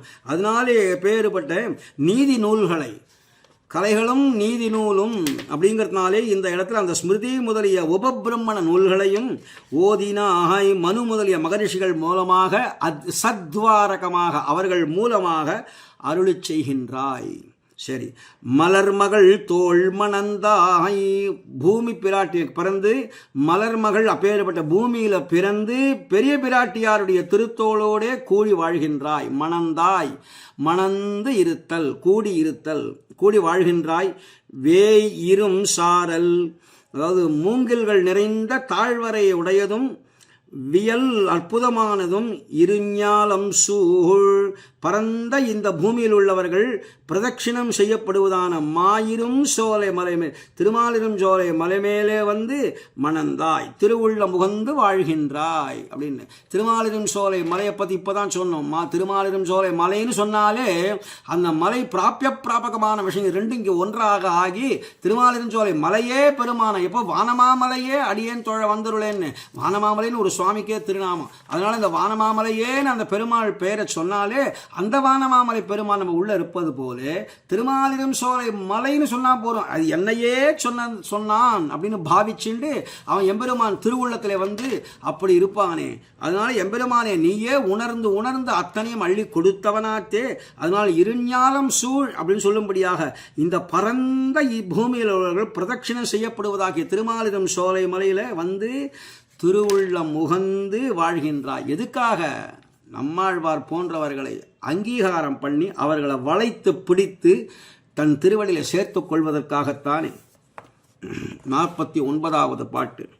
மலையேழும் மாநிலங்களேழும் அதிரா சூளை சூழ் கூரை கடல்களேழும் முலை சூழ்ந்த நஞ்சுரத்த பெண்ணை நமிந்துண்ட நாவெனென்று அஞ்சாதென் நெஞ்சே அழை. நெஞ்சே என் நெஞ்சமே என்னுடைய மனசே எம்பெருமானே அழை. கடைசியில் அழைன்னு சொல்லுகிறார். அதாவது என் நெஞ்சமே என்னுடைய மனசே மலையேழும் சப்தகுல பர்வதங்கள். சப்தகுல பர்வதங்கள் அப்படின்னு எதுன்னு கேட்டால் இந்த இடத்துல தெரிவிக்கிறார். இமயம் மந்தரம் கைலை வடவிந்தம் நிஷதம் யமகூட்டம் நீலகிரி என்று சொல்லும்படியாக 7 குலவரை அப்படின்னு சொல்லும்படியான 7 பர்வதங்கள் சப்த பர்வதங்கள் அதான் மலை ஏழும். அடுத்தது மாநிலங்கள் 7 சப்த தீபங்களை சொல்லுகிறது இங்கே. அது என்னன்னு கேட்டாக்கா நாவலம் தீவில் இருக்கும்படியாக இப்போ நம்ம நாவலம் தீவில் தான் இருக்கிறோம். இங்கே ஜம்பூ தீபம்னு பேர். இதுக்கு ஜம்பூ பழம் நாவல் பழம் இல்லையா, அதனால் நாவலம் தீவு. இந்த நாவலம் தீவில் இரத்தலிலே அப்புறம் இங்கே ஆச்சரியமான இரளித்தீவு நாவலந்தீவு அப்புறம் குஷம் கிரௌஞ்சம் ஷால்மலி தெங்கில் தீவு புட்கரத்தீவு பௌத்தீவு என்று சொல்லும்படியாக 7 தீவுகளை காட்டார். சப்த சமுத்திரங்கள் குறைகடல்கள் 7 போது ஓர்ப்பான அதாவது இங்கே க்ஷாரமான இது சாதாரணமாக சொல்கிறோம் இல்லையா. இங்கே சமுத்திரம் நம்முடைய சென்னை பட்டணத்தில் கூட இருக்கும்போது பார்த்துருக்குறோம். அந்த சமுத்திரம் அப்படிங்கிறது உவர்ப்பு, ஒரு உப்பு நீர். அதனாலே உவரோடு உவர் கரும்பு மது நெய் ததி பால். ததின தயிர், பால் கடல், புனல், மா கடல் அப்படின்னு ஏற்கனவே புலவர்கள் இதெல்லாம் பிரித்து வச்சிருக்கிறார்கள். அதனால இங்கே மலையேழும் மாநிலங்கள் ஏழும் அதிர சோழசோழ் குறை கடல்கள் ஏழும் அப்படின்னாரு. அப்போ என் நெஞ்சமே, நான் சொல்ல வேண்டிய விஷயம் இதுதான். எதுன்னு கேட்டால், மலைகள் சப்த குல பர்வதங்களும், மாநிலங்கள் ஏழும் அதாவது சப்த தீபங்களும், குலை சூழ் குறை கடல்கள் ஏழும் அப்படியேப்பட்ட அந்த வரையாலே சூழப்பட்டு ஒளி செய்கின்ற சப்த சாகரங்களும் அதிர அப்படி அதிரும்படியாக முலை சூழ்ந்த நஞ்சுரந்த பெண்ணை பூதனா மோட்சம் பண்ணுவதற்காக அந்த அதாவது முலையில் என்ன பண்ணிட்டாலும் முலை சூழ்ந்த நஞ்சுன்னா அப்படியே பரவி கிடக்கும்படியாக முலையிலே வியாபித்த விஷத்தால் உண்டான கொடுமையுடைய அந்த பூதனை என்னும் பேய் மகளை என்ன பண்ணார், நவின்று உண்ட நாவன் என்று அப்படின்னார்.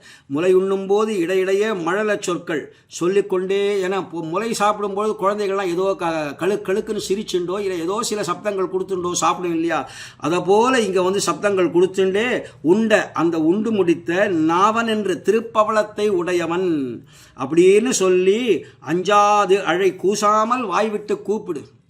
நெஞ்சமேன்னு முதல்ல ஆரம்பிச்சு சொல்லியிருக்கிறாருங்க. அதனால நெஞ்சே அழை அப்படின்னு அந்த எம்பெருமான அழைக்க வேண்டியது இன்னார் இணையார்னு பார்க்க வேண்டியதில்லை.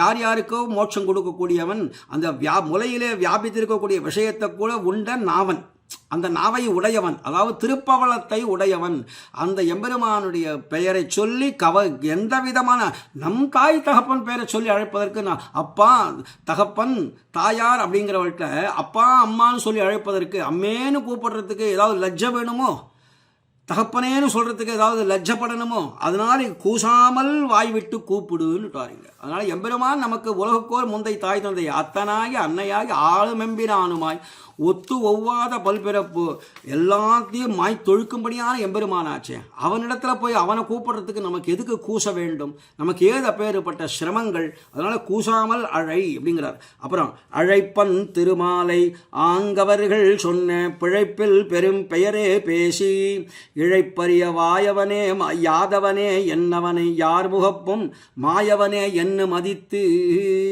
அப்படின்னார். இழைப்பறியா ஆராய்வதற்கு அருமையான ஸ்வரூப ஸ்வபாவங்களை உடைய கோபாலகிருஷ்ணனே அப்படின்னு, ஆயவனே கோபாலகிருஷ்ணனே என்று அப்படின்னும், அப்புறம் அடுத்தது யாதவனே என்றும், எதுகுலத்தில் வசுதேவருடைய மகனாக தோன்றினவனே அப்படின்னும், மாயவனே என்றும், குணச்சேஷ்டிதங்களாலே எல்லா இடத்திலும் வியாபிச்ச ஆச்சரியபூதமான காரியங்களை செய்பவனே அப்படின்னும் மதித்து அப்பேற்பட்ட அனுசந்தானம் பண்ணிக்கொண்டு ஆங்கவர்கள் சொன்ன அந்த திருவாய்ப்பாடியில் உள்ளவர்கள் சொல்லி அழைத்த பிழைப்பு இப்பெயரே பேசி இல் பெரு பெயரே பேசி பிழைப்பு இல் பெயரே பேசி பெரு பெயரே பேசி எத்தனை விஷயத்தை எடுக்கிறார் பாருங்க. அதனால் பிழைப்பு பெரு பெயரே பேசி பிழைப்பு இல் அப்படிங்கிறதுனாலே குற்றமற்ற இப்போ பிழைப்புன்னு வேற ஏதாவது குற்றம் இருக்கும் அங்கே, இந்த இடத்துல குற்றமே இல்லாதனாலே இந்த இடத்துல பிழைப்பில் பெருபெயரே பேசி குற்றமற்ற சிறந்த திருநாமங்களை பேசி யார் முகப்பும் திருமாலை அவனை அழைப்பன், யார் முகப்பும் எப்பேற்பட்டவன வரட்டமே எல்லாருடைய எதிரிலையும் திருமாலாகிய அந்த பெருமானை கூப்பிடா நிற்கிறேன். அதாவது அந்த எம்பெருமானை அழைப்பதே என்னுடைய நெஞ்சுக்கும் அடியேனுக்கும் யானும் என் நெஞ்சும் இசைந்தொழிந்தோம்னார் நம்மாழ்வார் பெரிய திருவந்தாதில். அதனால் அதை போல இந்த நெஞ்சை பற்றி சொல்லிட்டே வந்துருக்கிறார். அதனால் நான் அழைப்பன்னு யாருக்கு எதிராக நான் எந்த லஜ்ஜப்படணும், லஜ்ஜாஸ்பதமான விஷயம் இல்லையே, என் தகப்பனார்த்தானே அடியேன் அழைக்கிறேன் அப்படிங்கிறதுனாலே திருமாலை அவனை, அந்த திருமாலாகி அந்த பெருமானை அழைப்பன் நான் கூப்பிட்டு கொண்டே இருக்கேன், சதா சர்வகாலம் அழைத்து கொண்டே இருக்கிறேன் என்று இந்த 10 பாசுரங்கள் அடியனுக்கு கொடுத்த இந்த விஷயத்திலே இவ்வளவு விஷயங்களை அடியன் அனுபவிக்கும்படியான பாக்கியத்தை பெற்றேன். இந்த பாக்கியத்தை அடியனுக்கு அருளின இந்த சபையார், அதாவது எதுகிரி எதிராஜீர மடத்து சபையாருக்கும் இதை நடத்தி கொண்டு வரக்கூடிய அந்த எம்ஓபி சாரிட்டிஸ் அவர்களுக்கும் இந்த ஜீயருடைய திருவடி தாமரைகளுக்கும் அடியேன் சதா சர்வ காலமும் அவர்களுடைய திருவடியை நினைந்து பல்லாண்டு காப்பு சாத்தி அடியேன் இன்றைய உரையை முடித்துக் கொள்கிறேன், பூர்த்தி பண்ணி அமைகிறேன். விஜ்ஞாபனம் யதிதமத்யது மாமகீனம் அங்கீ குருஷ்வ யதிராஜதயாம்புராசே யஜ்ஞோயமாத்மகுணலேஷ விவர்ஜிதஸ்ச தஸ்மாத் அனன்ய சரணோ பவதீதி மத்வா. அடியேன் தாசானுதாசன். பற்பமென திகழ் பைங்கழலும் தன் பல்லவமே விரலும் பற்பமென திகழ் பைங்கழலும் தன் பல்லவமே விரலும் பாவனமாகிய பைந்துவராடை பதிந்த மருங்கழகும் பாவனமாகிய பைந்துவராடை பதிந்த மருங்கழகும் முப்புரி நூலோடு முன் கையில் ஏந்திய முக்கோல் தன்னழகும் எப்பொழுதும் யதிராசன் வடிவழகு என் இதயத்துள்ளதால் இல்லை எனக்கெதிர் இல்லை எனக்கெதிர் இல்லை எனக்கெதிரே இல்லை எனக்கெதிர் இல்லை எனக்கெதிர் இல்லை எனக்கெதிரே இல்லை எனக்கெதிரே இல்லை எனக்கெதிரே இல்லை எனக்கெதிரே